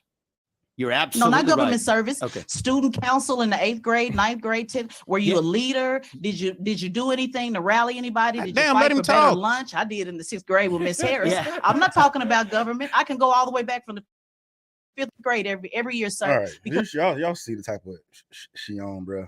It's just whack. I'm not about to. I thought I could go through the whole conversation again. I just thought it was disrespectful. It's like I fast forwarded to another conversation where, Charlemagne and him go back and forth about their politics and shit. This was a mess. This was just stupid, right? But do you want to unite the country? I do want to unite the country. So why is like one of your marquee campaign proposals making sure Black people can no longer benefit from affirmative action? See, here's the thing. It's actually been a disastrous experiment over the last 60 years. I've seen the impact that it's had. Unlike a lot of other executives I've had, senior executives in my company who happen to be Black, senior executives in my campaign who happen to be Black. I actually went to a majority or close to majority Black school 1st through 8th grade. There isn't a single one of those Black kids or Black colleagues that could not have achieved everything I have in my life. I firmly believe that to be true. And I have seen the unfair discrimination behind closed doors, the things that people will say behind closed doors, about somebody who would have had that position anyway, but was unfairly tarred with the taint of saying they got it because of a race-based quota system. I think that's unjust to everyone across the board. And I think that the right way to do this is actually ensure equality of opportunity, educational access at an early age, which, by the way, we don't have in this country, starting at an actual young age. How about doing that in a way that's agnostic to race? That way we prevent seeing one another on the basis of a color of our skin, but we actually solve the real inequalities that we have when it starts with inequality of opportunity, starting with education. So my view is, I think my approach is actually going to be more successful in lifting up more Black Americans than have been the Lyndon Johnson approach of actually using race-based quota systems. So the Supreme Court does rule on. So right here is where Ramaswamy, I don't agree with the Supreme Court's decision to remove the affirmative action laws or rules from the books. I don't. I think it's a sad statement in America today that we still need those on the books. I think the majority of people who get into college of Black folks don't really get in because of affirmative action, but I think there's a lot of people who do, who are even considered at certain institutions because they have to be considered. Just like the coaching thing in the National Football League. The only reason we have so many Black coaches now is because they had to change the rules in the NFL to make that a thing. And that might have been a federal law, but I think it's the NFL did it through the Players Union. But the thing is this: it's a sad statement to admit that here in America we still need a law like that on the books. But I think that law should stay on the books. I think it should remain on the books for at least 50 years till we get to a point where it's absolutely not even used. And then, we're just kind of doing housekeeping. It's like, you know what, let's get rid of that. But we're not there yet. You know what I mean? We are definitely not there yet.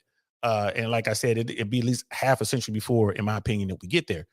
So I do not agree with Ramaswamy on this one at all. I'm like, no, I think Supreme Court was wrong to remove this.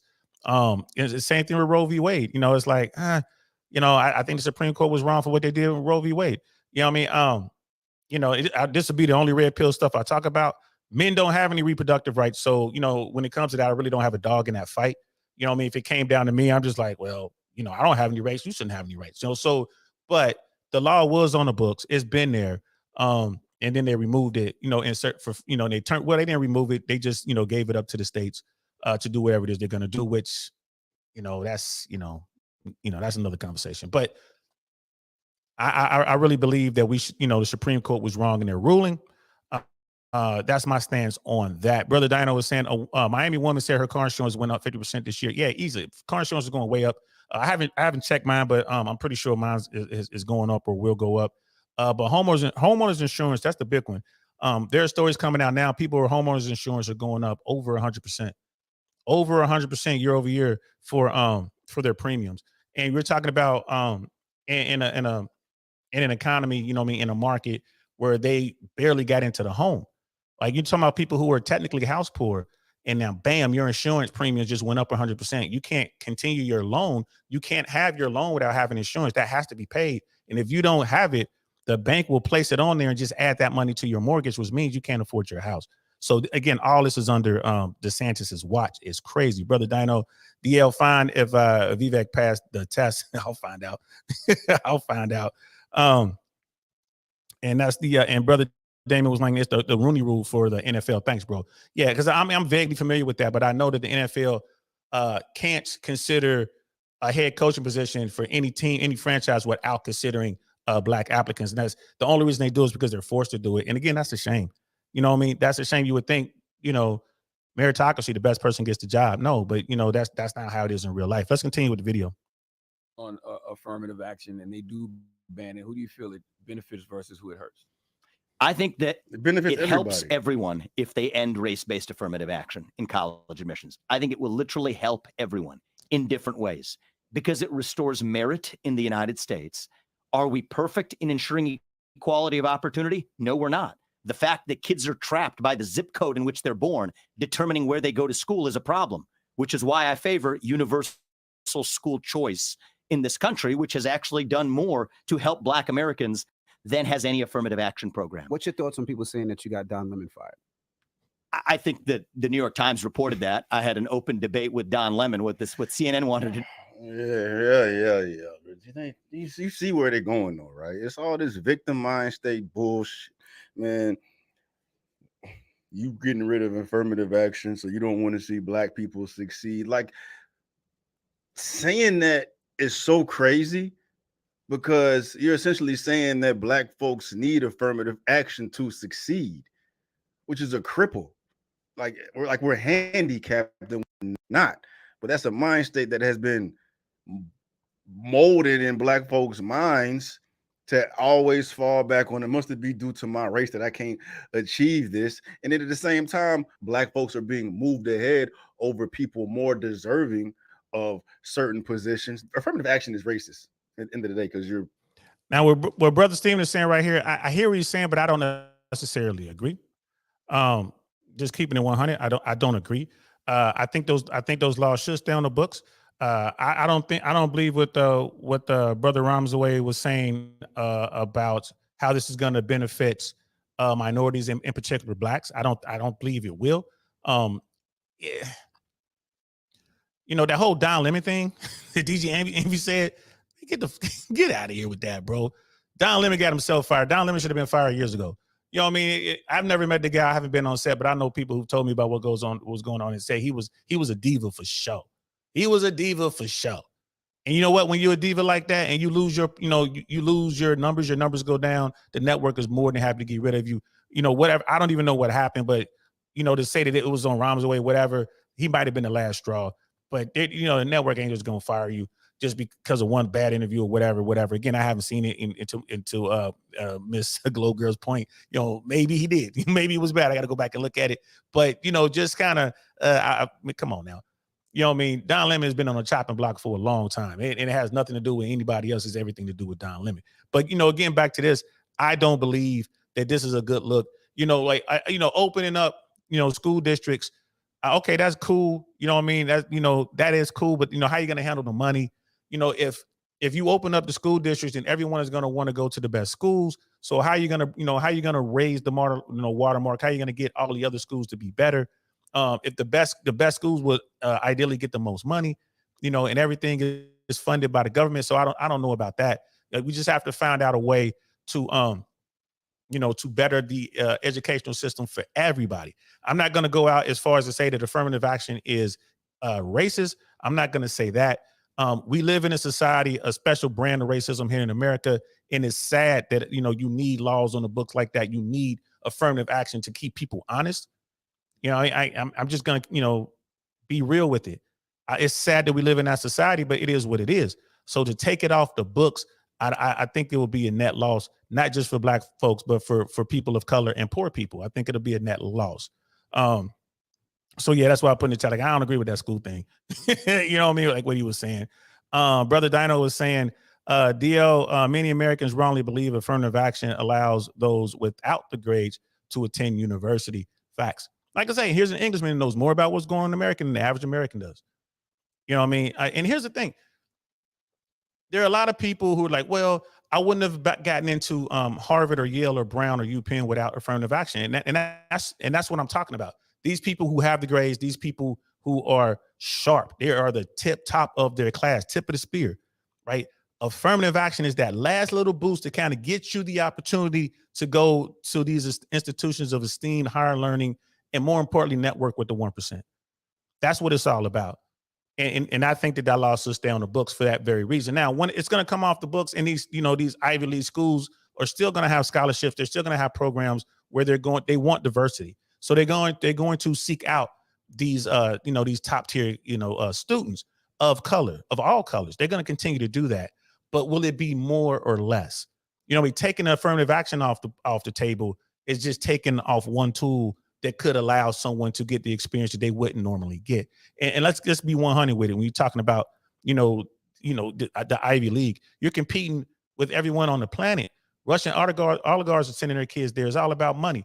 You know what I mean? The English aristocrats are sending their kids there for either undergrad or grad school, right? You're dealing with that. You know what I mean? The drug dealers, the kingpins, right? The heads of the cartels are sending their kids there, right? And it's like, well, how do I get my kid into school? I'll buy you 4 or 5 buildings if you get my kid into school. Yeah, I'm taking that money. Cool. You know what I mean? Bring little Pablo over here. You know what I mean? So that's what it is. But what does that mean for those of us who are not connected like that? Those of us who don't have that kind of bread. You wind up getting in trouble like these people were, hiring people to take these tests and lie about their kids having all this stuff so they can get into, University of Southern California, University of Spoiled Children. You know what I mean? They're paying all this money for their kids to get into Harvard or Yale or UPenn or whatever, or Colgate. You know what I mean?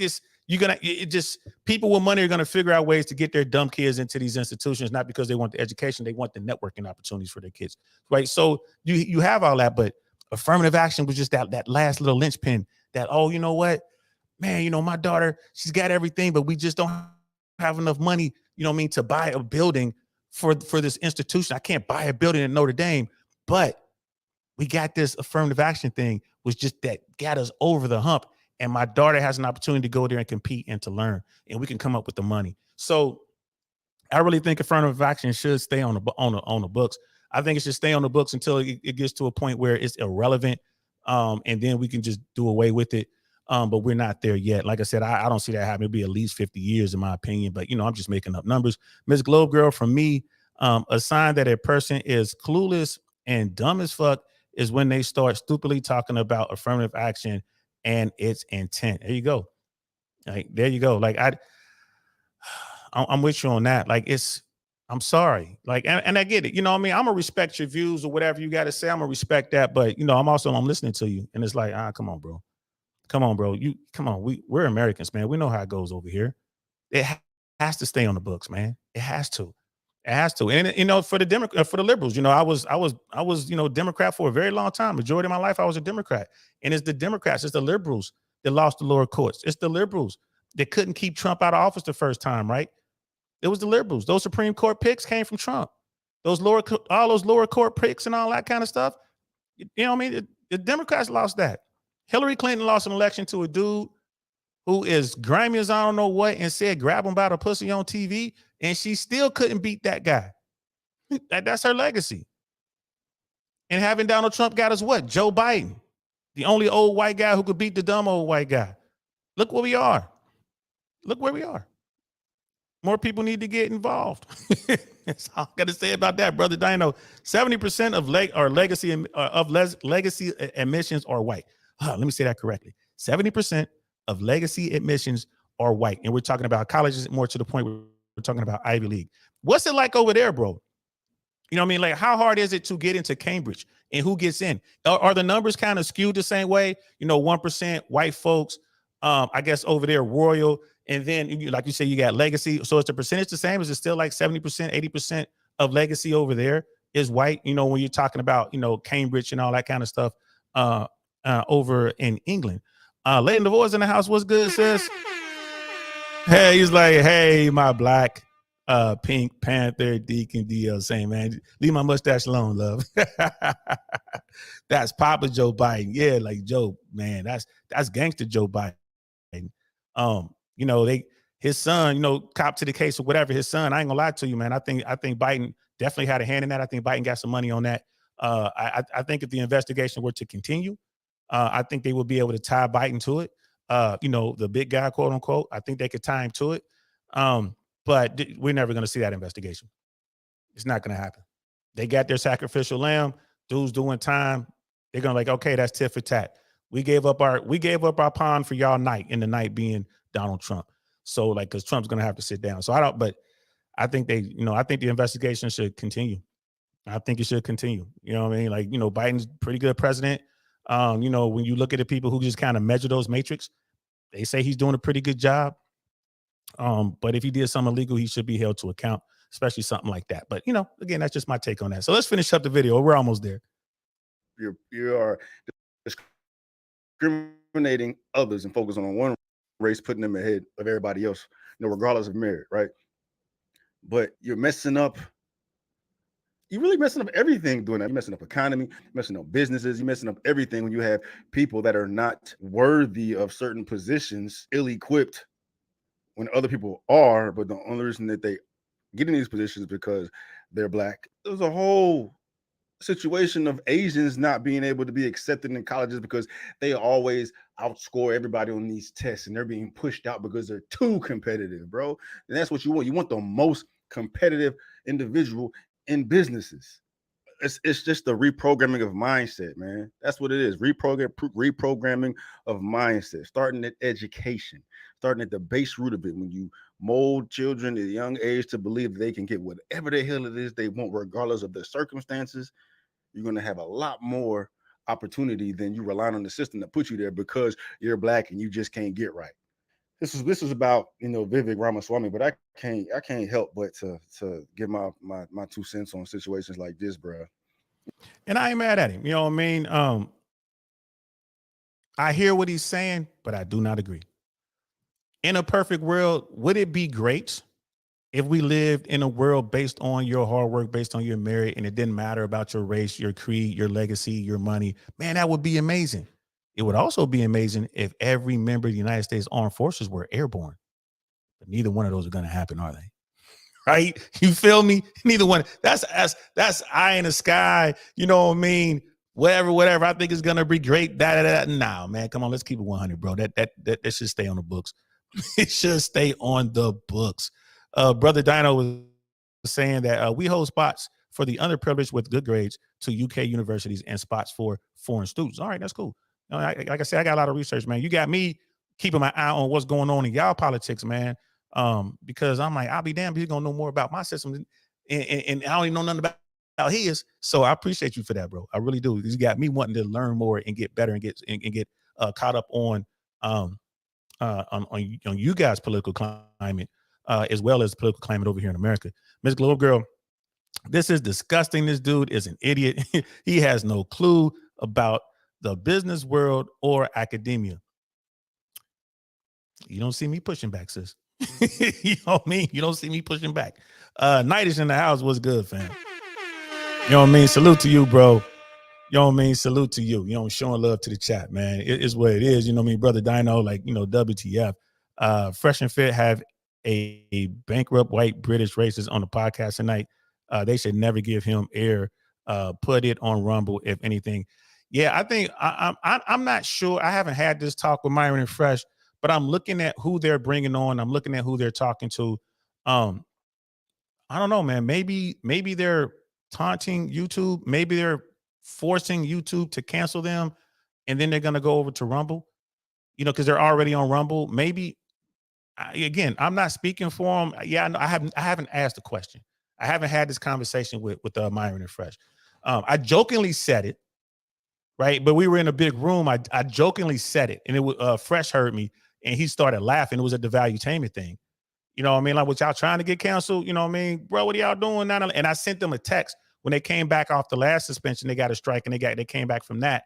And the first show they did was a part 2 on some, 9/11 conspiracy 10 hat foil thing. I'm like, bro, what are y'all doing? You know what I mean? Like, they make you sit down for a week, and this is the show y'all come out with. And I sent that to Myron laughing, you know what I mean? And dude was laughing, you know what I mean? Like, come on, bro. But hey, man, maybe it's some sort of strategy playing off. I don't know. I don't know. But yeah, I feel you on that, bro. And I didn't know anything about this dude, man. So I might have to, I might watch that a little bit because I don't know anything about this dude. A bankrupt white British racist. Wow. I've never seen one of those before in real life. So I might listen to him for a little bit, listen to a little bit and then cut it off. That's crazy though. That's crazy. Yeah. When we do the breakdown, when I was on Ashley's platform last night, look, we were up to like 3 a.m. on his platform, on our platform, guys. The brother shot, and he was asking me about Fresh and Fit and their effect on the American elections moving forward. And I was telling him, like, there is no Fresh and Fit, manosphere, red pill connection to American politics. I don't think that, Myron and Fresh have millions of subscribers, millions of supporters, avid, hardcore supporters, but I don't see them. They're not the voting types. And it's certainly not enough influence from the Fresh and Fit podcast to move the needle one way or the other. That's a worldwide platform. Myron and Fresh are in Florida. How many supporters do they have in Florida? I don't know, 1,000 or 2, who knows? But it's not enough to move the needle, I don't think. But hey, this is Florida. Remember, Bush Gore. It doesn't take much to move the needle. So, but I was saying I don't think so. And Myron and Fresh aren't political. You know what I mean? They're catering to their newfound followers, and those people are, in my opinion, really, really hardcore, radical right, far right. So I don't know. Maybe that's worth the conversation, y'all. Maybe that's worth the conversation. So there's another video I wanted to show. We can do actually, because I was going to show like his bio, Vivek Ramaswamy. I was going to show his bio, but you know what? We're kind of running long on time. So let me just jump to Breaking Points. So Breaking Points did an episode about 12 days ago, and they were talking about the rise of the fraudulists, right? So there's a rise of these, like these 1%ers, right? These, wealthy guys. And our guy Ramaswamy is one of them. They were talking about. They were talking about him. They were talking about RFK Jr. and some other dude I never heard of. So let's kind of watch and see what Crystal has to say about these dudes. Again, I want to give both sides. So, and it's like, and the name is like billionaire backed populism exposed. And this is again, this is Breaking Points. Please go over there, check them out, like and subscribe if you haven't already done so. Because man, they be getting in it. So they were talking about our guy Vivek Ramaswamy. So let's check this out. They have to be accountable to. It's no accident that No Labels actively avoids specific critiques of Biden or of Trump, preferring to live in the mushy language of common sense and unity. Because the billionaire-backed agenda that they actually support is wildly unpopular. We know that because we can see from their allies and from their track record where their commitments truly lie. No Labels favorite, Senator Kyrsten Sinema, she went to the mat to protect the private equity bonanza carried interest loophole. Another No Labels darling, Joe Manchin, he blocked tax hikes on the rich. Josh Gottheimer of the No Labels Allied Problem Solvers Caucus, he was ready to blow everything up to reinstate the SALT tax deduction for the rich. Their allies have been among the most slavishly devoted to protecting corporate interests and low taxes for the wealthy. Now, tellingly, No Labels complains about Republicans and Democrats being beholden to special interests, but then they refuse to disclose their own donors. And to be honest with you, I'm kind of confused about their 2024 tactics, but their goals are really clear. They want to use majoritarian rhetoric to Trojan horse in an agenda that is even more pro-corporate than what Biden or Trump would actually enact. the polar opposite of what the American people truly want. Next up, we've got the right-wing mode of fraudulism, which has been embraced by quite a few prominent figures, but is articulated in its most pristine form by Vivek Ramaswamy. Now, Vivek and DeSantis, among others, they've used the cloak of wokeness to posture as anti-corporate, while boosting what is truly a thoroughly corporate-friendly ideology. Just take a listen. So in a nutshell, here's how it worked. Wall Street got in bed with a bunch of woke millennials. Together, they birthed woke capitalism. And of course, they put Occupy Wall Street up for adoption. You don't even know what that is anymore. That's the Wall Street edition. As it turns out, there's a really similar backroom deal playing out in the other coast, in Silicon Valley as well. And here's the way it works over there. Woke activists demand that big tech censors political views that they don't like. And in return, the left agrees to leave big tech's monopoly power intact. And again, it is working masterfully for both sides. That is how this new arranged marriage works. This is not a marriage of love. This is more like mutual prostitution, and it is working. And the net result is the rise of America's newest Leviathan, the woke industrial complex. It is no longer just Wall Street. It is no longer just Silicon Valley. It is the entirety of corporate America as we know it. This is actually a pretty clever trick, which I talked about at greater length in an earlier monologue, breaking down Vivek's interview with Jordan Peterson. Basically, embrace anti-corporate language, but instead of looking to address their power grip on the nation through antitrust, getting money out of politics, boosting unions, and the like, you hit them on nothing more than their fake diversity and environmental virtue signaling. You can see this playing out right now with outrage over Target's meaningless pride displays or Bud Light's use of a trans influencer. Do you think these companies actually care one bit about LGBTQ allyship? Of course they don't. They just thought marketing to the queer community was a good money-making strategy. You're not putting even a tiny dent in their social and political power by fixating on their meaningless gestures. But it is a brilliant way to keep your big donors and still maintain your populist aesthetic. Now, Vivek has actually made a whole career out of opposing so-called ESG. He even launched his own fund to pressure companies into strictly pursuing short-term profit maximization without the fake liberal values. But if it needs to be spelled out, forcing companies to only maximize profit is not exactly the revolutionary stance they might want us to think it is. Vivek and his ilk posture like they're opposing capital, when in reality, they're just demanding capital be as psychopathically committed to the bottom line as possible. Now, if your biggest beef with corporate America is a Pride Month display, your biggest problem with Wall Street is some diversity hires, and your biggest complaint about the military-industrial complex is some inclusion training, you have completely missed the point, and your phony critique challenges absolutely nothing. And that brings me to the weird world of the online left mode of faux populism as represented. So, like I said, you see why I like this. Like, Crystal and Saga are, they're gonna do what they do, and they're gonna do their best to call strikes and balls. Man, this is my first time watching that. I'm just kind of let it settle right now. I'm kind of let it settle. And I'm like, all right, look, ESG, I don't think that should be a thing. I don't like it at all. I don't like it at all. That's bad for business. I bet you Bud Light, the owners of Anheuser-Busch and Bud Light, they hate it. They've absolutely destroyed their brand trying to cater to the LGBTQ plus equal asterisk LMNOP crowd.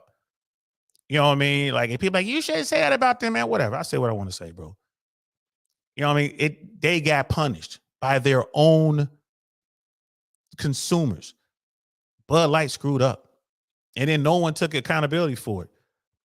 The worst thing about all that is allegedly there are plants closing down. A couple plants closing down. People are losing their jobs over that. A decision somebody at the top made, way at the top. A decision someone with a golden parachute made, right? And who gets crushed? Who always pays the price? Us down here. It ain't the 1%. They made a horrible mistake, crashed the company. Okay, I'm going to resign. Let me jump out of here, jump out the window with my golden parachute. I walk away with millions.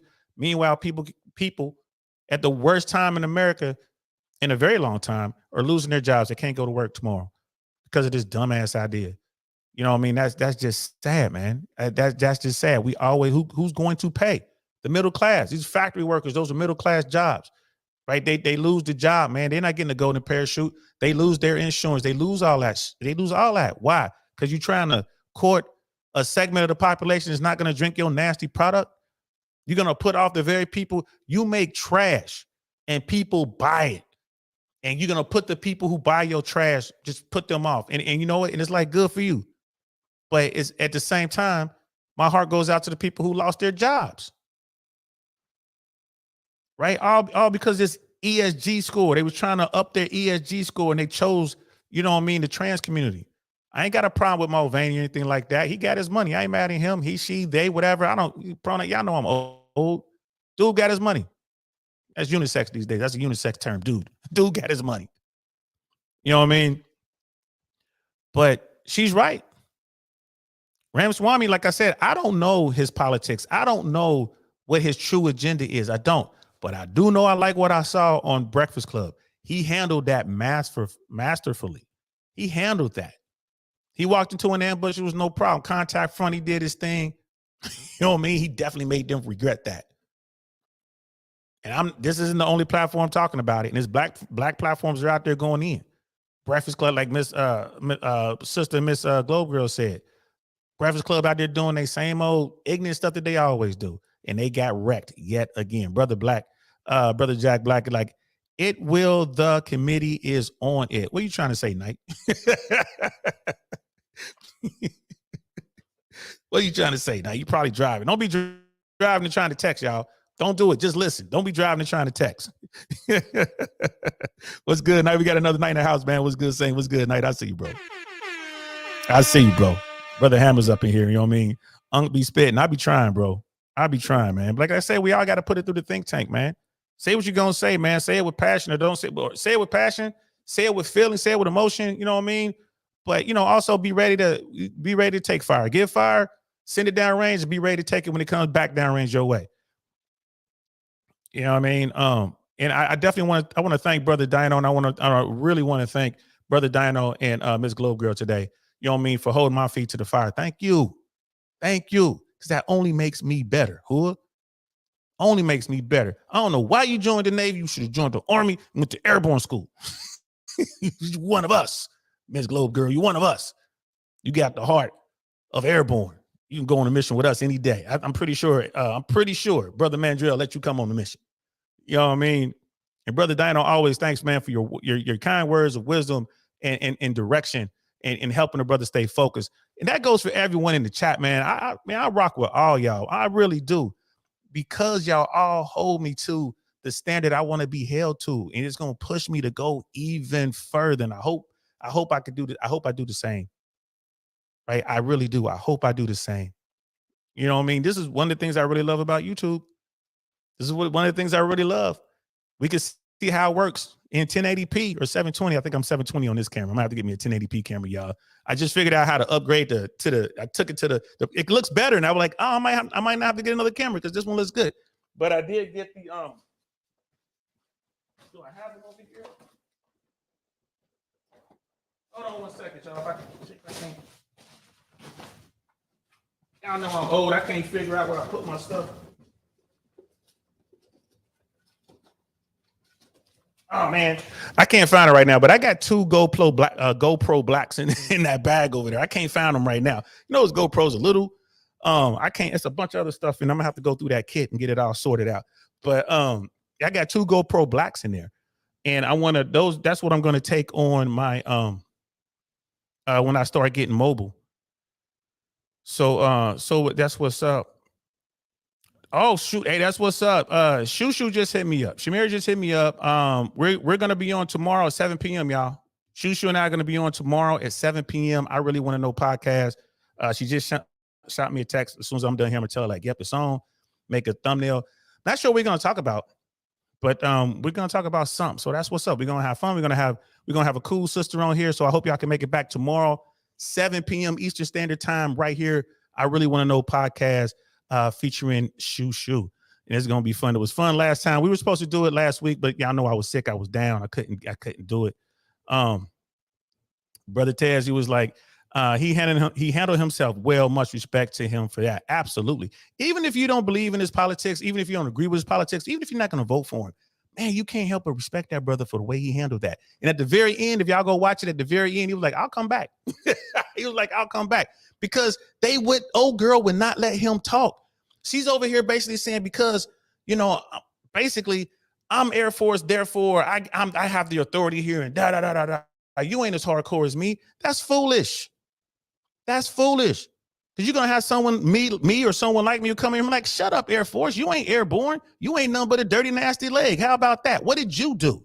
You know what I mean? What rank did you acquire? Who did you lead? What did you do? Shut up. And then you're gonna have some guy come who was like, you shuffle down, airborne. You ain't did nothing. He went to, he got a Ranger tab. He went to Ranger school. I went Ranger. Why don't you go to Ranger school? You know what I'm saying? You ain't know who you think you are. You used to shuffle down, Cherry. And then you're gonna have another guy who's got a scroll on his shoulder. Like, you went to Ranger school, man, that ain't nothing. I'm scrolled out. I was in the regiment. How come you didn't come to the regiment? You ain't got what it takes. You know what I mean? You ain't nothing but a pogue. And then it continues. Now you got a Green Beret who shows up. And behind the Green Beret, you got Delta who shows up. And behind Delta, you got those guys, the Ultra dudes. It's always going to be somebody more hooer than you are. She was stupid for doing that. Air Force, stop it. You know what I mean? Stop it. And he went on to say, like, yeah, I was the vice president of my student council. Yeah, I went into the hospitals and I helped people. And he was like, the reason I don't want to speak on it is because I did it to get into college. He was like, it's different. I don't want to sit here. I did it to get into college. And it made her mad because I think that's what she was trying to do. She was trying to flank him. She was trying to flank him to say, the I got you was going to be you just doing that. You just da-da-da-da-da-da-da. She went about it all wrong. She got caught in the L and he chopped her up. It is what it is, Brother Jack. You said they needed to keep investigating Hunter. LOL. The committee is on it. There it is right there. That's what's up, man. That's what you meant. I was like, what do you mean? Yeah, thanks. I appreciate that. Brother Dino, great DL. Great chat, DL, and stream. You'll have to let me know if you watch any good films doing your rest. I did not watch any good films at all. I was watching all sci-fi. I was just, watching Voyager, Deep Space Nine, which I never really got into. I just watched a few episodes of that. I was watching a lot of review stations, man, talking about the Treks and all that kind of stuff. I did watch that. What's the movie? The guy who played Thor has a movie where he plays a mercenary who specializes in getting people out. He done 2 on Netflix. The first one at the very end, it was like literally, it's like a cliffhanger, and then they did a sequel to it. I watched that. I can't think of the name of it, bro. Help me with the name. The guy who plays Thor, all right, in the Marvel movies, he plays an Australian mercenary who specializes in extracting. I think it's called Extraction. Extraction 2. Thanks, bro. I think it's called Extraction. Yep. I watched Extraction 2. I did watch that while I was on bed rest. Not bad. Straight up, shoot 'em up, bang, bang, beat 'em up movie. Not bad at all. There's no woke message in there. Very, very realistic for that genre. There are females in there. They're just as hardcore as he is, but they're not like super females who can beat everybody. They fight men twice their size, but they show how they use their environment and more to the point, use their weapons to defeat these guys who are obviously way bigger and stronger than they are. I thought it was a pretty good movie. It had Boy in it. It had Idris Elba played a role in there. Bro, it was pretty bad. Pretty good. That was the only movie I watched in the 2 weeks that I was down. Everything else was science fiction, and watching a bunch of YouTube channels talking about sci-fi. I didn't want to watch any politics, any news. I didn't watch anything about the war because I didn't want to get my blood pressure up. Like, the whole point of me resting was to get my blood pressure down. So I was like, I was just watching that and cartoons, but I was watching, whenever I'm down or something like that, I'll watch videos, old clips or whatever of Schoolhouse Rock. Because that's where I get this from. Darn, that's the end. That's from Schoolhouse Rock. You know what I mean? And so I'll watch a lot of Schoolhouse Rock. I love the songs. I love the genre. I listen to watch a lot of videos of like musicians. I'll watch a lot of old performances that are live. You know what I mean? Like My Favorite Things, the cover to My Favorite Things is done by Woody Herman and his orchestra. One of my favorite, probably my favorite jazz tune. That song has a trombone solo that's absolutely amazing. And y'all know my favorite things. Dun, dun, dun, dun, dun, dun, dun, dun, dun, dun, dun. That song, right? They do a rendition of that song that's just like, man, it swings, bro. Like, it is big band. Woody Herman plays the clarinet. Is probably the greatest jazz clarinetist that I know. If someone knows someone better, please tell me. And they rock that out. So it's 3 really good solos in that song. The clarinet solo was crazy. The drum solo was like crazy. And then that trombone solo iced them both. That on the album now. You watch not the live videos, but if you watch, just listen to, like, put in My Favorite Things cover or Woody Herman and just listen to it. Man, that trombone solo is fire. I didn't know a trombone could solo like that. I didn't think you could move the slide that fast to do that solo. I don't know who that musician was at the recording. I have to look it up, but man, that trombone solo was fire.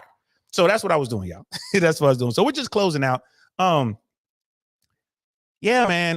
Breakfast Club did it again, man. They got their butts handed to them by Vivek Ramaswamy, who was the number 3 candidate in the race for the Republican side of the for the White House for presidency. The guy looks good. I'm about to really dive into his campaign, into his background, and find out what's up with this guy. I'm not gonna lie to you. If the election were tomorrow, I would vote for this guy just based on the way he handled himself with this this ambush by the Breakfast Club. I'm pretty sure that he's done some stuff, or, you know, like I said, I don't agree already. I don't agree with him. You know, his take on affirmative action. I don't agree with that.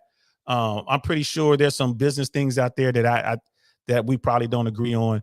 But I do agree on his take with the ESG. I do agree with that. I'm gonna get into it. I'm gonna see what he's about. But if the election were tomorrow, I would vote for this young guy. He's young. He hasn't been plugged into DC. You know, those are 2 things that I do like. He has a beautiful family. He's from Cincinnati. Those are some of the things I like about him. Some things I don't like. Come on, man. He's definitely a 1%er on his way to being a billionaire. You know, he's an elitist. Just by, you know, people are like, well, you don't know that about him. Like, come on now. If I were a 1%er, I'm sorry, y'all, I would be an elitist. It's a different world. There's no getting around it. He, you know, self-made man as far as business goes. He's done a lot of good, but you know, that's kind of, I would put that in a, you know what I mean, in the down category. Like, I'm not crazy about that. But what type of man is he? Is he an honorable man? Is he a man of his word? If he is, you know what I mean? If he's a man of his word, I need to find out what promises did he make that he plans on keeping if he becomes president of the United States. What promises did he make to the guys holding the puppet strings? If I could find that out, that would, you know, that would help me. But again, if it was tomorrow, I will vote for him. Absolutely. Miss Globe Girl, with Harvard and Yale under his belt, he better know how to think quick. Facts. And even at some point in that video on Breakfast Club, the woman on there, she made a point to say, I know that you are an accomplished debater, or something like that. So at least she knew that much about him. So that's why she kept cutting him off. She did not want him to talk because she knew he was a thinker, a quick thinker, and a very good debater. So again, if you're going to set an ambush, you got to set an ambush, and you have to do it. You got to choose the right battleground. You got to choose the right location. You got to choose the right topic. Like, she was in over her head. Tez, he was like, no, it was because he wasn't black. The Breakfast Club pulled the race card, and he was like, nah, facts. Facts. Like, he's like, I'm colored. Hey, bro, I'm black too. I'm not white. I'm black. You know what I mean? They just, like I said, I'm sure that he's getting caught all kind of racial stuff, you know, his whole life and moving up and finding his way. But I bet he has a real strong family background. I bet he does. Brother Dino, my problem, Scott, Vivek, and Hallie keep saying Black history don't matter. Skin color is not a problem. Yeah, I wouldn't agree with that either. I would not agree with that. If they're saying that sort of stuff, it's like, man, that's just that far right rhetoric. They're saying it now because they got to deal with it. And that's the problem when we deal with this stuff, man. They got to appease the far right, and then they try to pivot. If they win a nomination, they try to pivot and come back to the center, and it hurts them in the national election. It really does. You know, skin color does matter. It matters a lot in this country. You know what I mean? It still matters a lot. You know what I mean? It is what it is. Extraction 2, thanks. That's right, bro. That's right. You on it. Tez is all on that. Brother Dino, anyone loves that movie. You know what I mean? Tenet. Still haven't seen Tenet yet. I can't find a place to buy it. I'm probably gonna have to just order the video. I was trying to find a place where I can watch it or buy it online, but I can't even buy it. Like, I can't. It's not on Amazon Prime. I'm not finding it anywhere else. So I might have to actually just order the movie and then watch it on the old DVD player, or watch it on the the gaming device over there, the Xbox. Yeah, I got an Xbox. I just plop it in the Xbox and watch it on TV. But I'm still working on that. Watch the Amy Winehouse film. I haven't watched that. I did watch a documentary on Netflix. I guess it wasn't that good because I can't really remember it. But I started watching a documentary about the pill mills. Okay, yeah, there's a documentary on Netflix. It's a mini doc. I think it's like 3 or 4 episodes, and it was about a man in Louisiana who in New Orleans who's like, is a pharmacist, great family, wife, son, daughter. They did everything together. Great family. His son was found murdered in the hood, which is like just adjacent to where they live. Like, so, back in the day, he grew up in this area, and then all the black people started buying in that area because all the white folks moved out to the adjacent area. And, you have the two worlds. You got the hood over here, racetrack, railroad tracks. And then you got the white folks over here. His son was found in the hood, murdered in his truck trying to buy drugs. So this mini series, this mini doc chronicles this guy's story of him going to solve the murder because, they weren't just going to investigate the murder. This just happened. Unfortunately, if you get caught up in the hood and you get murdered, man, they're really not trying to, in certain cities, certain jurisdictions, they ain't really trying to solve that. And they don't care what color you are. It's like, you came over here trying to buy drugs. You pretty much got what you got. What you got is on you. So this guy took it upon himself to find the murderer. So I started watching that and I'm still watching it. I've watched the first episode. I think it's 2 more episodes, maybe 3. I'm going to watch that. Very fascinating. How this man, and it talks about the racial elements. It talks about, the American class system. A lot of people don't like to talk about it. It talks about that. It talks about opportunity. It speaks to determination. It speaks to love. It was like in the first episode, the husband, the wife, and the daughter who survived this horrific event actually considered as a family deleting themselves because they didn't know. They were like, we don't know how we're going to continue. We lost our son. I lost my brother. We're just going to delete ourselves. They really thought about doing it. The guy was like, it's very, the guy was sitting there and he was crying as he was saying it. This older white guy was like, yeah. And he, but he kind of did his own investigation to hunt down the killer. And even by the end of the first episode, it looks like he pretty much found out who the killer was. So yeah, I think I'm going to finish that at some point. Now that I'm out and about doing stuff like, oh shoot, man, I'm late. I'm supposed to go to some class. Oh man, I'm late. Dang, I'm about to go next Wednesday. So I'm just gonna have to continue, man. I'm gonna have to work my schedule better. I remember I said I was gonna just do an hour because I knew I had to go somewhere. Well, don't worry about it. But anyway, it seemed like a pretty good expose. I can't remember the name of it, but it's on Netflix. It's like one of the most popular series on Netflix right now. I can't remember. It was pretty good. But I'll definitely watch that Amy Winehouse film. I haven't watched that yet. And Brother Dino's like, DL, he has no political experience. He is running for VP. He might mess around and get the big seat. He does. He has no political experience, but he knows how to run businesses. President of the United States is just, CEO of America. He has experience. He's run businesses. He knows what to do. Yeah, I know the apparatus is way massive, but I'm pretty sure he can get up to speed on it. But I agree with you. I think that he's running for the bottom half of the ticket, but who knows how this might shake out? He might wind up being the guy. You know what I mean? He might wind up being the guy, man. He's like a Hindu president, DL. Yeah. Over here in America, he's not Hindu, man. He's black or he's other. He's just not white. Yeah, that's the thing over here in America, bro. You could be Puerto Rican and everybody's gonna call you Mexican. You know what I mean? You could be Mexican and everybody's gonna call you Venezuelan, bro. But people just don't know, man. Ignorance over here is strong. Like it's strong over here.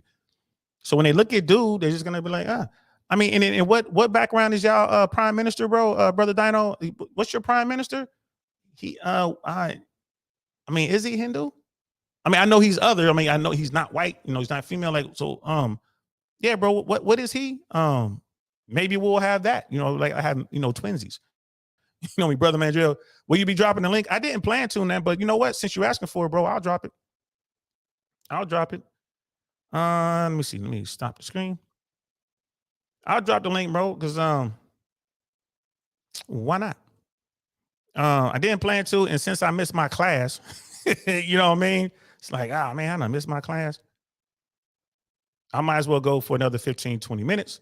So y'all get ready. We about to bring Brother Mandrell. Brother Mandrell, do me a favor, man. Don't be cursing like crazy, man. YouTube is really cracking down on that. I know I dropped a few. I think YouTube gives you like 1 or 2, maybe an hour, but they're really cracking down on that. I know I dropped a couple already. So I'm pretty sure we are our limit. So do me a favor, take it easy on me. Like I said, I removed the weapon because I'm trying to get pushed in the algo. Remove the weapon and then just start, dropping F-bombs and we're going crazy. So there's the link. And that's for Brother Mandrell or anyone who wants to come up for a hot second. We could do that. Open up, open up the floor for about 20 or 30 minutes. Definitely want to hear what Brother Mandrell has to say. And I haven't talked to my brother in a minute, so it's gonna be cool. So while we're waiting on Brother Mandrell, bro, this political season is gonna get crazy, man. It's gonna get crazy. I'm excited. Y'all can hear it in my voice. I'm excited. We're gonna see how this shakes out. But yeah, he is running for VP, but he might wind up with the top seat, Brother Dino. He might end up with the top seat. So who knows? I can tell you this though. I told you guys from the beginning, I said DeSantis should not be thinking about 2024. He should focus on being governor, taking care of Florida, doing a good job, and be assuring, like maybe not assuring, but look really good for 2028. And look at what's going on now, right? DeSantis still got to worry about that, flying people all over the country stuff. There still might be some criminal charges outstanding for that. Maybe, but you know what I mean? It's all this stuff. Why are you doing all this dumb stuff, man? He just isn't thinking. Donald Trump, he's going to jail. Myron Gaines, a fresh and fit. Myron Gaines does this channel called Fed Reacts because he used to be a federal law enforcement agency. He does this thing where he breaks down these criminal cases with high profile folks, rappers, whoever, mostly rappers, but he breaks down legacy cases like the mob. He talks about serial killers. He does all this stuff. He broke down this Trump indictment. And Myron Gaines, 100% Trump supporter. He is not shy about it. He doesn't back away from it. He's 10 toes down on it.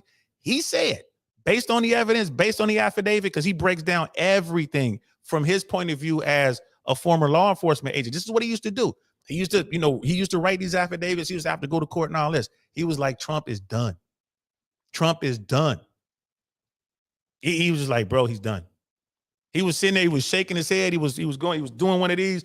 He was stopping the video like WTF, like he was going off and like, why would you do it? Like, this is so stupid. All this could have been avoided. Myron went in. He was like, Trump is done. He's not beating this case. And then he was reacting to, there's a lawyer out there who kind of like more center left lawyer who breaks stuff down.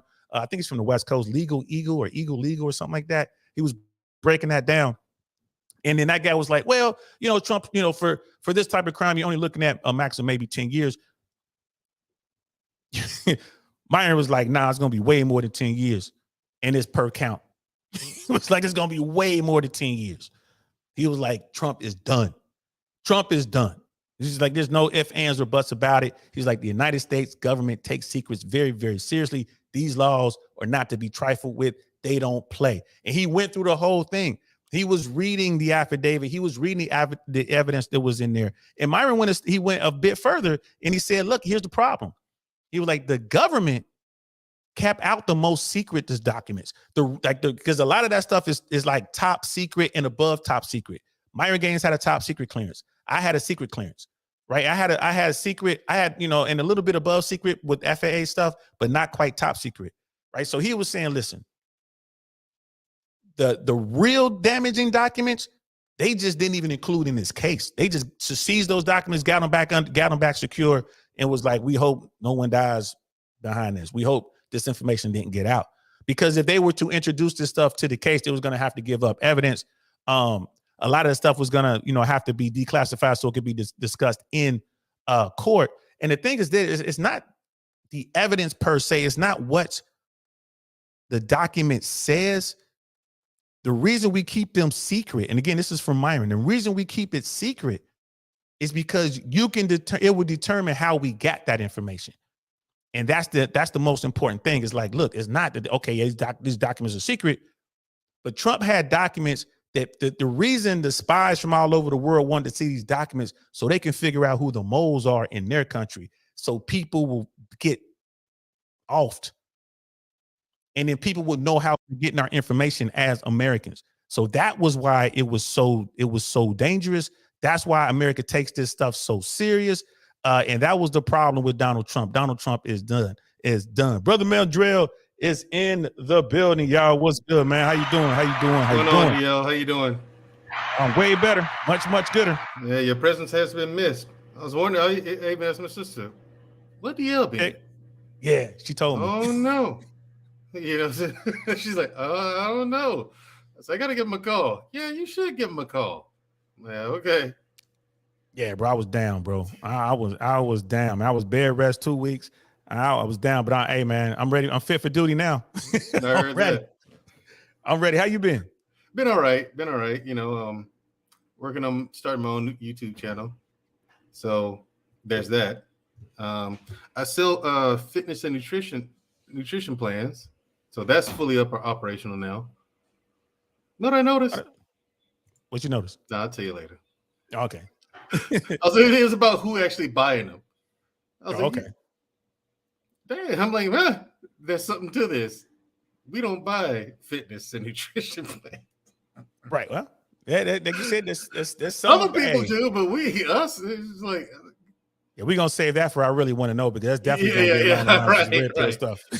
This guy here, this guy you brought up today, interesting stuff. I disagree with his take on affirmative action, but yeah, it seemed like the woman was trying to get him with some gotcha statements and gotcha questions, and you're right, it didn't go over well. You know, she, for example, she's talking, I'm talking about service. She was just trying to win an argument. Yep. And she didn't realize that that's what she was doing. She said, I'm going to, you know, it's that whole mentality, oh, he's a Republican. I'm going to come for him. I'm going to tail him. And it's like, no, he has contributed to society by making medicine and saving lives that way. We raised our right hand and took an oath to be boots on the ground, you and I, or coming from an airplane. There's only two things that fall from the sky, people. Okay? Blessings from God and the airborne rangers. What? Okay. What? Airborne ranger. Where have you been? And us too as well. Me and DL as well, yes. We fall from the sky too, don't. All right. Yeah, all right. Yeah, it's what it is. This guy's interesting. I don't know what your governor's doing, except being ridiculous.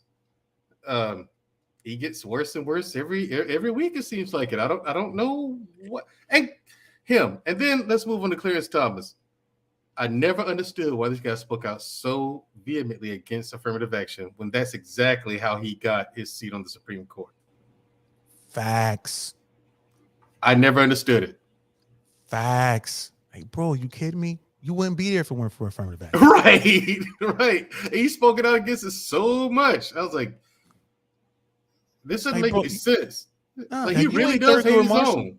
Yeah, like you ain't Thurgood Marshall. No, homie. you're not. You ain't get this on merit. No one knew who you were until you got appointed to the Supreme Court. Facts. He got appointed because they knew he would play ball. And that's all it is. You know what I mean? Then that whole situation with Anita Hill came out. I remember watching that case with my parents. We watch it every night. Every night it came on. My parents made me sit there as a kid, and watch it. Is that a pubic hair on my Pepsi can? Right. Who put this pubic? Hey, you know he didn't say pubic. You know he didn't use that word. Right. There's another word. Started with a P. Started with a P. Just because you can't be fired doesn't mean you should be a jerk. You know what I mean? He didn't care. He would just say and do whatever he liked. Man, he was about it. Like, I don't care. It is what it is. Casual Journal was talking about the airborne stuff. Casual Journal was like, OMG. Like, oh my God. Hey, man, don't be mad. You know what I'm saying? Don't be mad.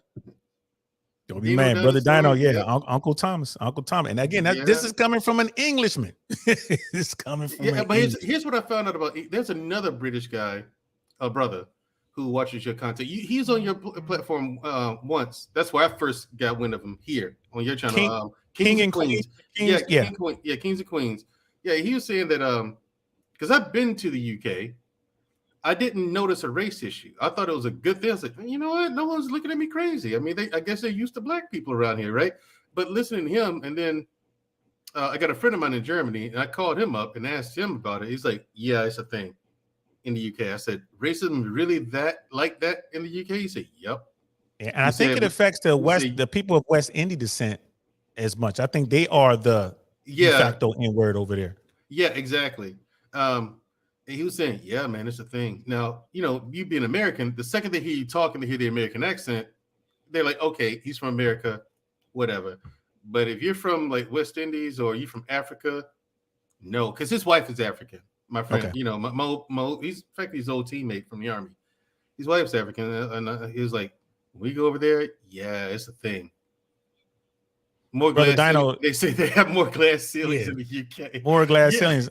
Yeah, I mean, I saw it. I mean, I know there's some racial elements over there, and it's people of color. It extends to the to the Irish. It's that though. It's a thing, like for real. It's a thing. It's the real thing. Yeah. I didn't see that there. I'm like you, but I wasn't in the hood. You know what I mean? I'm over there by Buckingham Palace. Right. I don't see exactly. I'm up there in Northern Command. And in my 6th headquarters, so I don't see what everyone else. I don't live there, so I don't get to really experience. I didn't get a chance to really experience it like that. But yeah, it's. I didn't realize it was that bad, man. It's crazy. Yeah, but yeah, in casual Germans, like I experienced the same thing in Poland. They hate you until they find out you're American. Yeah, I've seen a lot of that. Yeah, I open my mouth. They're like, yeah, you're American. Oh, bloody Yank. Oi. Yeah, fancy. Yeah, he said you had Trump. We had Johnson. Now Boris Johnson is an absolute nightmare. Boris Johnson was an absolute nightmare. He got elected prime minister and didn't want the job, just like Trump. The election day, DL, no one was more surprised that Trump won that election than Donald Trump. Than Trump. You see that photo? Just that photo, person, right? On the planet, he was the most shocked person on the planet that he actually won that election. He didn't. His man was like, "WTF?" That's what he was. Right. He won that election. Everybody jumping up and down. Trump just sitting there, right? Like, and his wife is on the couch crying. Look at her crying, tears of joy. No, those are tears of misery. We about to go to jail. She already knew what time it was. She's like, man, we ain't gonna get through this unscathed. She was getting ready to leave him. She was stuck with him. She has a boyfriend. She had a boyfriend, and when this whole thing, she was gonna leave. Get the divorce and be with him. But then Trump ran for president, gained steam. He won that election, but he's like, I'm not waiting 4 years. I heard she was into couch. She was on the couch crying because her whole new life that she was planning up in smoke. Shot to hell. I heard she like short, light-skinned former Green Berets. Just saying, just throwing that out there. Yeah, but I'm not into. But you ain't there. I'm not into European toothpicks. Yeah, you say I ain't mad at you, bro. With an IQ below room temperature. Yeah, I ain't mad at you. Miss Glow Girl, she was like, so y'all don't know everything like you think you do. We know everything, Miss Glow Girl. Shuffle down there, Navy. Right. What's up there, Navy? She's Navy and talking that kind of noise. Exactly. We're gonna stick some seals on you, Navy. You better calm down. Right. Other than the seals, Navy, go in your corner where you've been and stay quiet like you have been. Okay. We'll bring the seals. We'll take them. Cool. And some of your divers, because the rest of them are jerks. Hey, look what she say. Look what she say. Just jump and shut up. 1,000, 2,000, 3,000, 4,000. 4,000, yep. You ever had a late deployment of your shoot? No, I had that partial malfunction. I had the inverted shoot, so it was I didn't really get an opening. I didn't get the opening shock, and I didn't realize because I was going down so fast. I hit hard. I hit real hard. Yeah, you did an inverted shoot. It ain't supposed to work that way, man. So I know you. Yeah, I know you got clobbered on. I got clobbered. I didn't get an opening. I didn't get an opening shot, and it was a day jump. And I looked up. I can see a deployed parachute, but I couldn't see anyone around me. I was towards the end of the stick, mid to end of the stick. So I'm like, shit. And then I'm looking at the horizon. I'm like, trees are coming. I look down, like, oh. So I released my gear, and it didn't even extend all the way. I was on the ground before it. I didn't get that shot. You know, when Wow. yeah, dude. You're supposed to release that gear when you get to the top of the tree line. I saw the tree line. I reached down, like I saw my shoe. You know, you look up. I got a full deployment. It looked, you know, it was a big round. I'm looking to my left or right. There are no other jumpers. I see the tree line. I release single point. I had a single point release. I let that go, and then I didn't even get that joke. I mean, I was on the deck before, you know what I mean, before I got to enter that line. That's how fast it was from the tree line to the deck. And yeah, I hit hard, bro. And I tell that story a lot because we talk about spiritual stuff. You know, I tell folks that, like, you know, I can name half a dozen times I was supposed to die. That was one of them. I was supposed to die that day, but I didn't. Yeah, It's like, you know, that's a hard landing, man. Good. The Yes. inverted chute. Yeah, Yes. I've had accidents where we're at night and like I actually landed in someone else's canopy, like almost in the center of it, you know. So I had to get, you know, you have to get up. I actually got up and ran off of that thing and jumped off again. Like I literally jumped off of his parachute, you know, off his canopy, you know. Luckily, it reinflated. That was a rough landing, but it's like once you PLF correctly, you know, it's right. And I did execute a real good PLF. My canteen was dented, like smashed in on that jump. My canteen, I'm like, I've never messed up a canteen. That's how hard I hit. I did execute a pretty good PLF, obviously, but you know, that's that. It contributes to the aches and pains. You know what I'm talking about. We still got those aches and pains. Stuff hurt on me now that right. used to hurt before. Right. It has no reason to hurt. Right. What's there? So let's see. Brother Dino Boris, born in New York. If he could run with Trump, yo, bro, y'all can have Boris Yeltsin. Matter of fact, y'all can take Trump, but we gotta lock him up so y'all can't have him. Yeah, you can have Boris and your prime. That everyone who thought Brexit was a good idea, you can keep them. We don't need them over here in our cabinets. No, we can't handle everyone that. Who thought Brexit was a good idea. Everyone. We can't handle that. You can have them. Yeah, because that's what Florida is. Remember when it happened? Everyone was like, well, they were just trying to respond, right? And try to make it look kind of good, you know, even though everyone who's familiar or has any knowledge of geopolitics knows that was a horrible idea. Okay. They set up no infrastructure first before they pulled that move. They were not ready for something like that.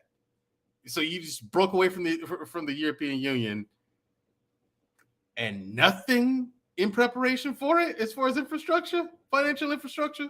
Okay. And now look what you got, you know?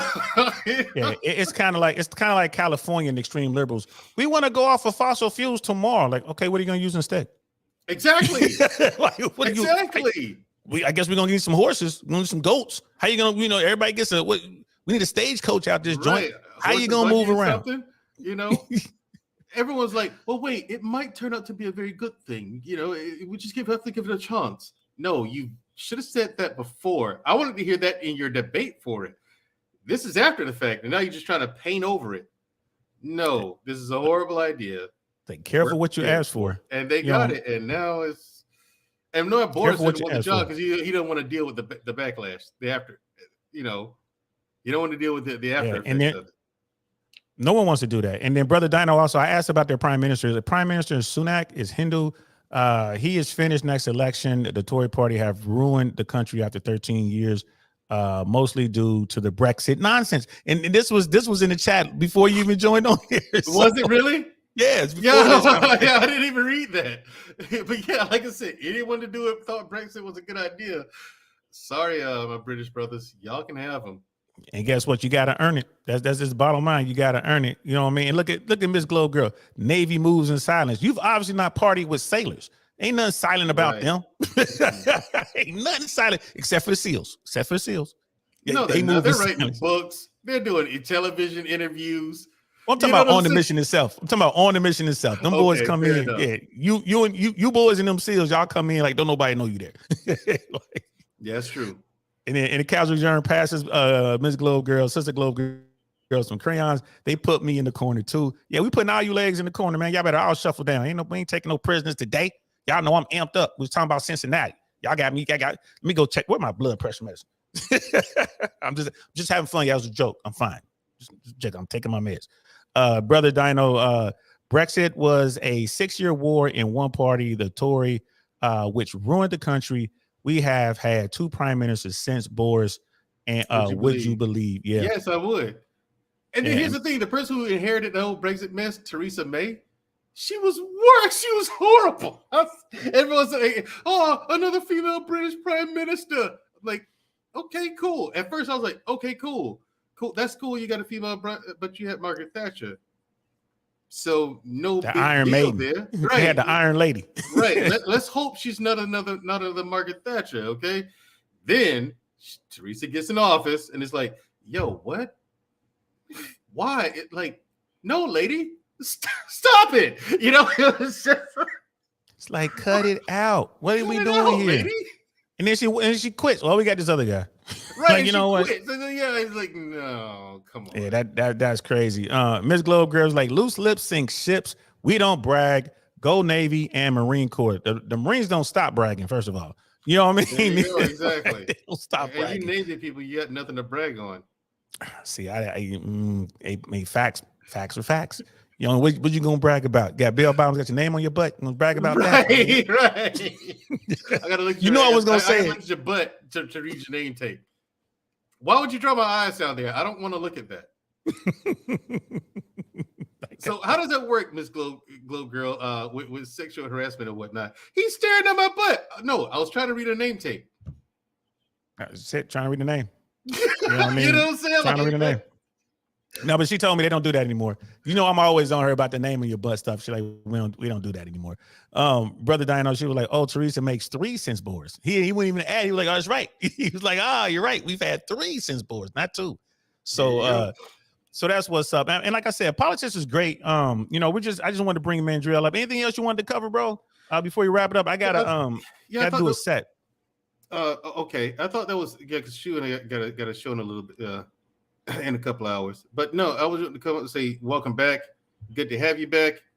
And I'm glad you brought this up. I didn't see this interview, but this guy didn't have bad, to be honest. He's saying the right things, just like Andrew Yang did, But I don't think he's going to make it through. But he's bringing up the right topics, except for his views on affirmative action. We still need affirmative action. That has to stay on the books, man. I mean, it's sad to say, but it has to stay on the books. Yep. You know what I mean? So I guess you're kind of thinking Brother Dino is right. Like, this guy's running for the VP pick. Probably. And so he can set himself up for the future and possibly have a presidential role, presidential run. Right. After a term or 2. Right. Because he does need experience in politics. Everyone thinks they can get into office and govern. And people say that well, if you know how to run a business, you can be in politics. No, these are 2 completely different animals. They're 2 completely different animals. People thought Trump was going to be a good governor because he was a businessman, right? No, failed businessman. Well, yeah, that too. But this is why you have politicians while they're campaigning make all these promises, but they get in office. Different story. That's because before you get in office, you don't know what's really going on. Right. You're not privy to the real information. These politicians see, for the most part, what we see. And then they get in office. Remember George H. Bush back in the 90s? No new taxes. Yeah, read my lips. Read my lips. No new taxes. He gets elected president. He gets in office, and it looks that real information comes across the desk. He's like, oh, man, I got to raise taxes. Got to raise taxes because that's what's best for the country. You know, so right. You have to do the responsible thing now. You've got the big seat. Yep. Facts. You made a lot of promises. I get you made a lot of promises, but here's the real info. Here's what's really going on. You're like, oh crap, I got to make new taxes and raise taxes. So, and now let's deal with this whole situation in Saudi Arabia. Yeah, let's deal with this situation in Saudi Arabia. And what do you mean there really are Martians and we're at war on Mars? God damn. You know what I mean? Right. Now you start to see all the real stuff, and now you have to make real grown-up decisions, but you can't tell the public. Can't tell the public. And so now you look like a jerk because you made all these promises that you can't keep. Yeah, I think Ramaswamy, I look at him and I liken him to an Obama. Here's a guy who's smart enough to handle whatever he's going to encounter as president of the United States. Here's a guy that I believe is smart enough to surround himself with the best of the best, top tier people. Here's a guy who's going to put together a government that will at least be able to help him execute whatever his agenda is. We don't know what that is, whatever his real agenda is. as opposed to a Trump. Donald Trump did exactly what I expected him to do. He ran the country like he ran his businesses into the ground. You know what I mean? He didn't do the job. You know what I mean? He wouldn't go to work. You know what I mean? He wouldn't go to work. You got the big seat now, dude. You can't just lounge around and delegate to other people to do things. You have to read now. You have to read. You got to read, bro. And he said, I don't like reading. You got to read. You have to attend your daily intelligence briefings. Yeah, and Brother Dino's like, no, Obama. I'm like, yeah, in the sense that Obama was competent enough to get the job done. Like him or hate him, he was competent enough to get the job done. He got what he wanted done. I think he could have done a lot more, but he did what he did, kind of like what Brother Mandrell is saying. He got in the office and realized what his limitations truly were. He could only do what he could do. And I think that this guy, this Ramaswamy, is of that mindset. You know what I mean? Okay, here's another guy. He's a smart guy. He's going to get in there. Hopefully he could get in there and be like, oh, shit. You know what I mean? So let me get my team right. Let me get the right people so we can, at least get this done. I can, get that done, get this done. He's going to read. He's going to come to work. You know what I mean? He's not going to fall asleep. He's going to attend his intelligence briefings. He's going to attend. And the fact that he is, the son of migrants, of immigrants that came, like living a real American dream. You know what I mean? Like the whole Ellis Island thing. Yeah, but the thing is about the children of migrants is that their perspective is askew. They have this whole thing, the migrant mindset being pumped into them from childhood, and that's not an American mindset. But I would argue what they were pumping into him is a love for America. Probably so. A love and appreciation for America, which is needed. I'm a patriot, but I'm not and I'm kind of a nationalist, but not really. You know what I'm saying? I do believe in America first, in whatever form that takes. Does that make you a nationalist? It's like, no, I'm Team America. Let's fix our country. I'm a patriot. I say I am a patriot, a nationalist. I'm like, that might be going a little too far. Yeah, you're not saying get out of here. You're not saying I only want certain people. You're saying right. I'm not that. If you want to come over and immigrate to this country, cool. Come on over. Go through the proper channels, though. I think the screening test for for people who want to immigrate to this country should be strenuous. We need to know who's coming here, and you need to be followed and surveilled. See, that's what we do. Don't be watching me, bro. I'm American. Mark, turn your cameras off. No, not American. You want to follow me? You want to follow me? Oh, you talking about the immigrants? Yeah. They'll say they following them, but they following me. You know what I'm saying? Like, nah, man, I ain't on that. It's a slippery slope. That's true. Yeah, slippery slope. I ain't on that, man. Go and get that warrant, bro. Don't be following me. Miss Globe Girl, she was like, if you look him up, you'll see his agenda is pretty clear. I'm definitely gonna look him up. But I ain't gonna lie to you, I'm probably gonna be on board with a lot of what he has to say. But I haven't looked it up though. You're right though. Like she told me doing this stream, she was like, you better do your research first, bro. It's like you better do your research. So it looks like she knows something I don't know. And Miss Globe Girl, I thought y'all were, man, we the original passport bros. You know what our passport look like? You see that flag behind me? That's my passport. You know what I mean? Right. Wore it on my chest right here, where Mandrell wore his on his chest. Yep. And the thing is, like for me, I'm an equal opportunity dater. You know what I'm saying? If I do need to get my passport to go over there, I'm gonna do that. But here's the thing. I'll tell you this. The sisters have lost all precedent. Like they're no longer a priority. You don't even get first right of refusal with me. Not anymore. Y'all lost that. See, that's red pill. So we ain't gonna get into that. That's red pill. Yeah, so we'll come back. That might be, but it's just we'll come back to that. I really want to know. We'll do it tomorrow. I really want to know. You know what I mean? We'll talk about some red pill stuff. I mean, yeah, I still date sisters. You know what I'm saying? See, there you go. We talking politics right now. You talking red pill politics. We talking politics. Politics, you know what I mean? This one. Yeah. So Brother Dino was saying, do rich people make good leaders for all of America? Depends on the rich person. I would say generally speaking, no, but it depends on the rich person. I mean, some are better than others, but you got to understand their agenda is their own. They're elitists. And they want to do what's best for them. They're going to get the bread. And almost all of them believe in trickle down economics, which we all know doesn't work. So no, like Mandrell, I agree with Mandrell, but again, it depends. Some are more extreme than others. You know what I mean? Some are, look at Biden. You know what I mean? Man, the oil companies, they love him. The oil lobby, they love him. Pharmaceutical lobby, they love him. You know what I mean? Look at what's going on with the real estate. They financial lobby, they love him. So, how's that going to help the rest of us? You know, the banking sector, they love Biden right now. They love Biden's administration. What's going on? All these regional banks are just all ready to collapse. And it's the feds that are holding them up, undercover. So yeah, that's a rich dude. None of them are going to do anything for us, but each are different. Yeah, that's true. The financial sector, big money, they love Biden. Love him, and they don't want him to go away. Why would you? You're making money hand over fist. Like, look at the economy here with inflation and whatnot. But these big businesses are doing all right. They're staying afloat, and the Fed is subsidizing them. The Federal Reserve is subsidizing them. They ain't staying afloat. They making profits, man. They killing. They raking in the money, man. They can't. They got buckets out there. Money is just falling for them, but it ain't falling over here. You know what I mean, Brother Dino? UK's new prime minister is worth about 700 million pounds. What's that? It's about like $740 million.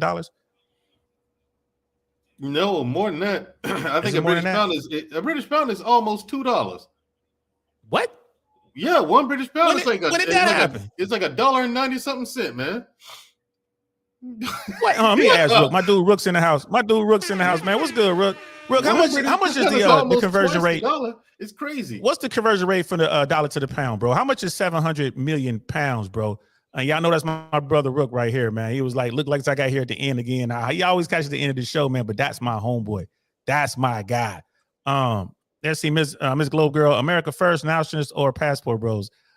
Hilarious. See, listen, and Brother Mandrell, let me let you in on a little secret. Miss Globe Girl has tentatively agreed to having a ice cream summit with yours truly. Tentatively. It might happen. When I sit down, I was like, I'm scared because she might beat me up. And she's like, no, I don't beat up men. I'm like, all right, cool.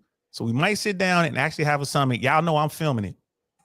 We probably have to like blur out Miss Globe Girl. We have to overlay her icon. So she moving around. But yeah, she says she might sit down. So it is what it is. Miss Globe Girl. Look at she like, do you boo? Do you boo? You like who you like. I like all women. My preference is black women. That's my preference. It is what it is. I like sisters. But y'all too much to deal with. You're too confused with yourselves. You don't know what you want. Never mind. Let's get save that red pill stuff, man. You're wrong. You got the platforms mixed up. Also, correction. Let me correct myself. The British pound used to be $1.90-something.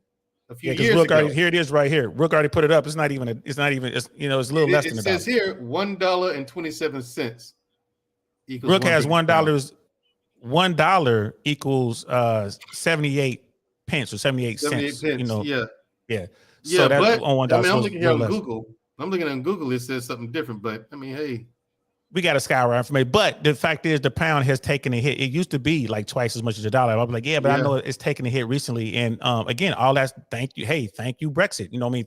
Thank you, politicians. And the last time I did check that the exchange rate for the UK, it was before Brexit. To be fair, and the British pound had far more weight. You know what I'm saying, than it does today. And that's why it was so much. It was almost. I was shocked at that too, and I was like, "It's almost $2." Because I remember going. I got like a Sprite, right? And I was like, "Holy shit!" I got $2. I said, "Wait a minute! I got $1." He said, "You're gonna need more than that, Mike." What? Yeah. You know what I'm saying? I tried to give him $1 for a Sprite, bottle of Sprite. So I gave him $2, and I saw the change. I got back and said, "What? What do you mean?" In the wrong country. You was in the wrong country, Holmes. When I was there, I had to buy a coat. I forgot to bring a coat with me. I left my coat at home. I was living in LA, so I forgot. I walked out the door without my coat. I had to buy one. I forget what store we were in, and I was like, "Don't even tell me." I just did everything in pounds. Like, don't even tell me because I knew it was gonna cost a lot of money. I still have. It's a beautiful coat. I live in Florida. I moved here from California. I don't get opportunities to wear it. Maybe I'll go to DC and I could throw that on with my suit and everything. Brother Dino was like, "No recession, DL." DL. They was investing in Biden for 6 years for nothing. Facts. You know what I mean? Y'all got famoosed. Y'all got famoosed. They find cocaine in the White House. Hey, bro, don't give me. Hey, listen. They just found it. Like this. I just saw that report I don't know. I'm gonna look that up. Allegedly, y'all. Allegedly, hey, look, listen, FBI. I know y'all listening. Allegedly, we got to pull that story up, Brother Dino. That story today. Yeah, the GOP should love Hunter, loves guns, hate paying taxes, and hikes likes his drugs. Facts. And Brother Rook, he already put his list on what the British pound is. Facts though. Miss Glow Girl put on there 889 million 70,000 US dollars is the conversion we got there. So yeah, they take the pound last year. That prime minister was there for about 3 months. Wow, they take the British pound in 3 months. And it can happen here. I mean, it's the feds are propping up the financial system right now. America should be doing the exact same, going through the exact same thing that Britain's going through right now. So why aren't we? Because someone's propping it up. Who? It's the Federal Reserve. It's the Federal Reserve and the U.S. Secretary of Treasury. That's who's backing it up. They are putting money out there. I got some episodes on that coming up, y'all. So it's really going on. It's getting crazy. So yeah, man. Thanks, hey, Brother Mandrill, man. What y'all doing tonight on the show? Do you really have free will? Do we really have free will? Mm-hmm. It's about free will. Do you really have free will? Ooh, that's a good one. I might be able to catch that, man. I'm doing. I got to do some stand up here in an hour. I got to go. I got to get dressed and go do a quick set. Do they really have free will? Huh? All right, I'll be back for that. I'm gonna check that out. You probably missed the past like 3 shows we did. The past 3 shows was good.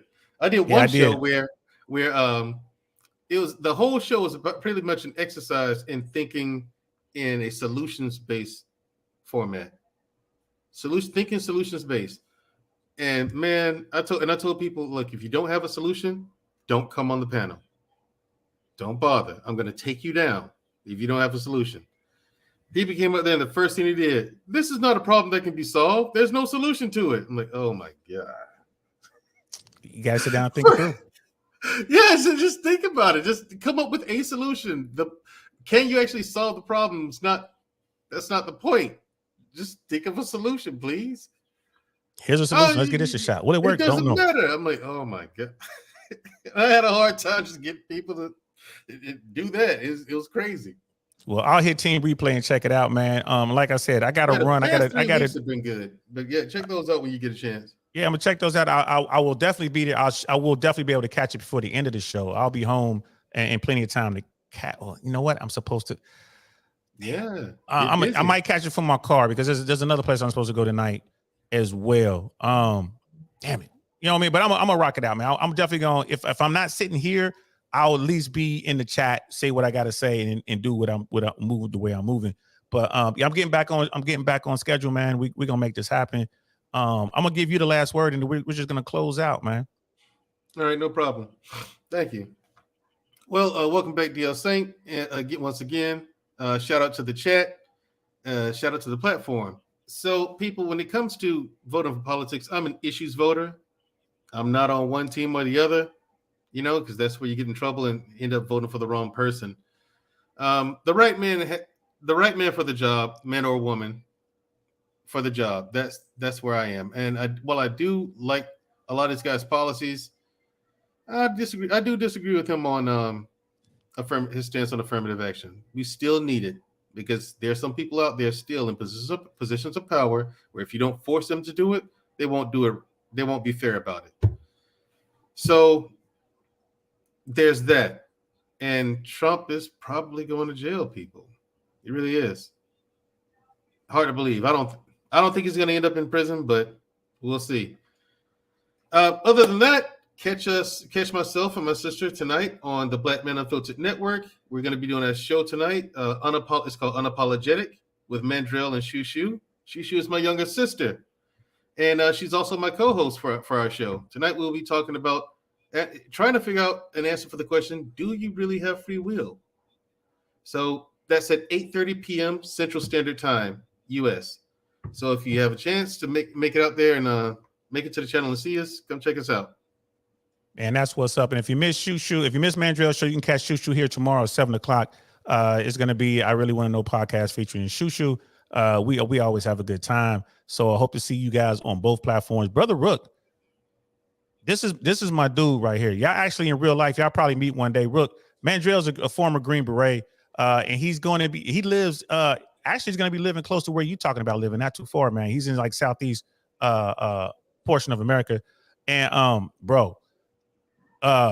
Rook is my man. Mandrell is a weapons sergeant, was a weapons sergeant in the United States Army Green Berets. So you already know what time it is. Rook, he has right here, like I talk about free will on my blog from a quantum perspective. Mandrell, you probably want to check this out. Rook is extremely intelligent. When I first met him, I thought he was a spook. I thought he was a CIA operative. He might be. No, he's not. He's not that. He might be some other stuff, but he's not that.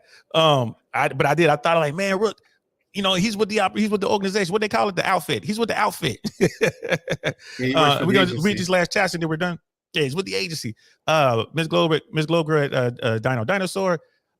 Is that the Army officers? And she's responding to Brother Dino was saying DL needs to see that video with the female alpha. I don't even know what video y'all talking about.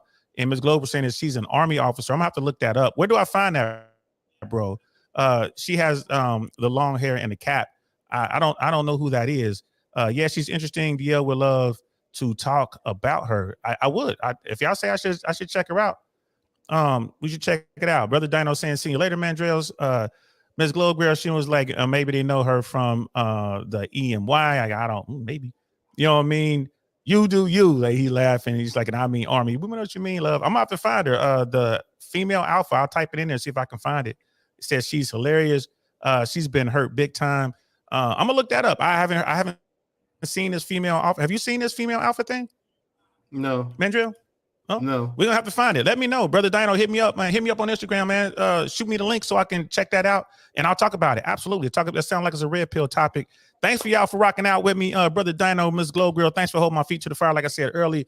My brother Rook's in the house, man. Good looking out. Appreciate you, man. Everyone else was here. My Knights were in the house. You know what I mean? All of our day ones that were here today.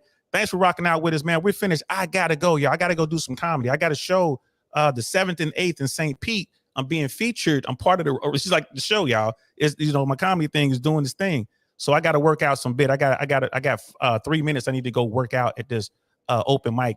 So I got to go do that right now, and I'm late. So there you go, man.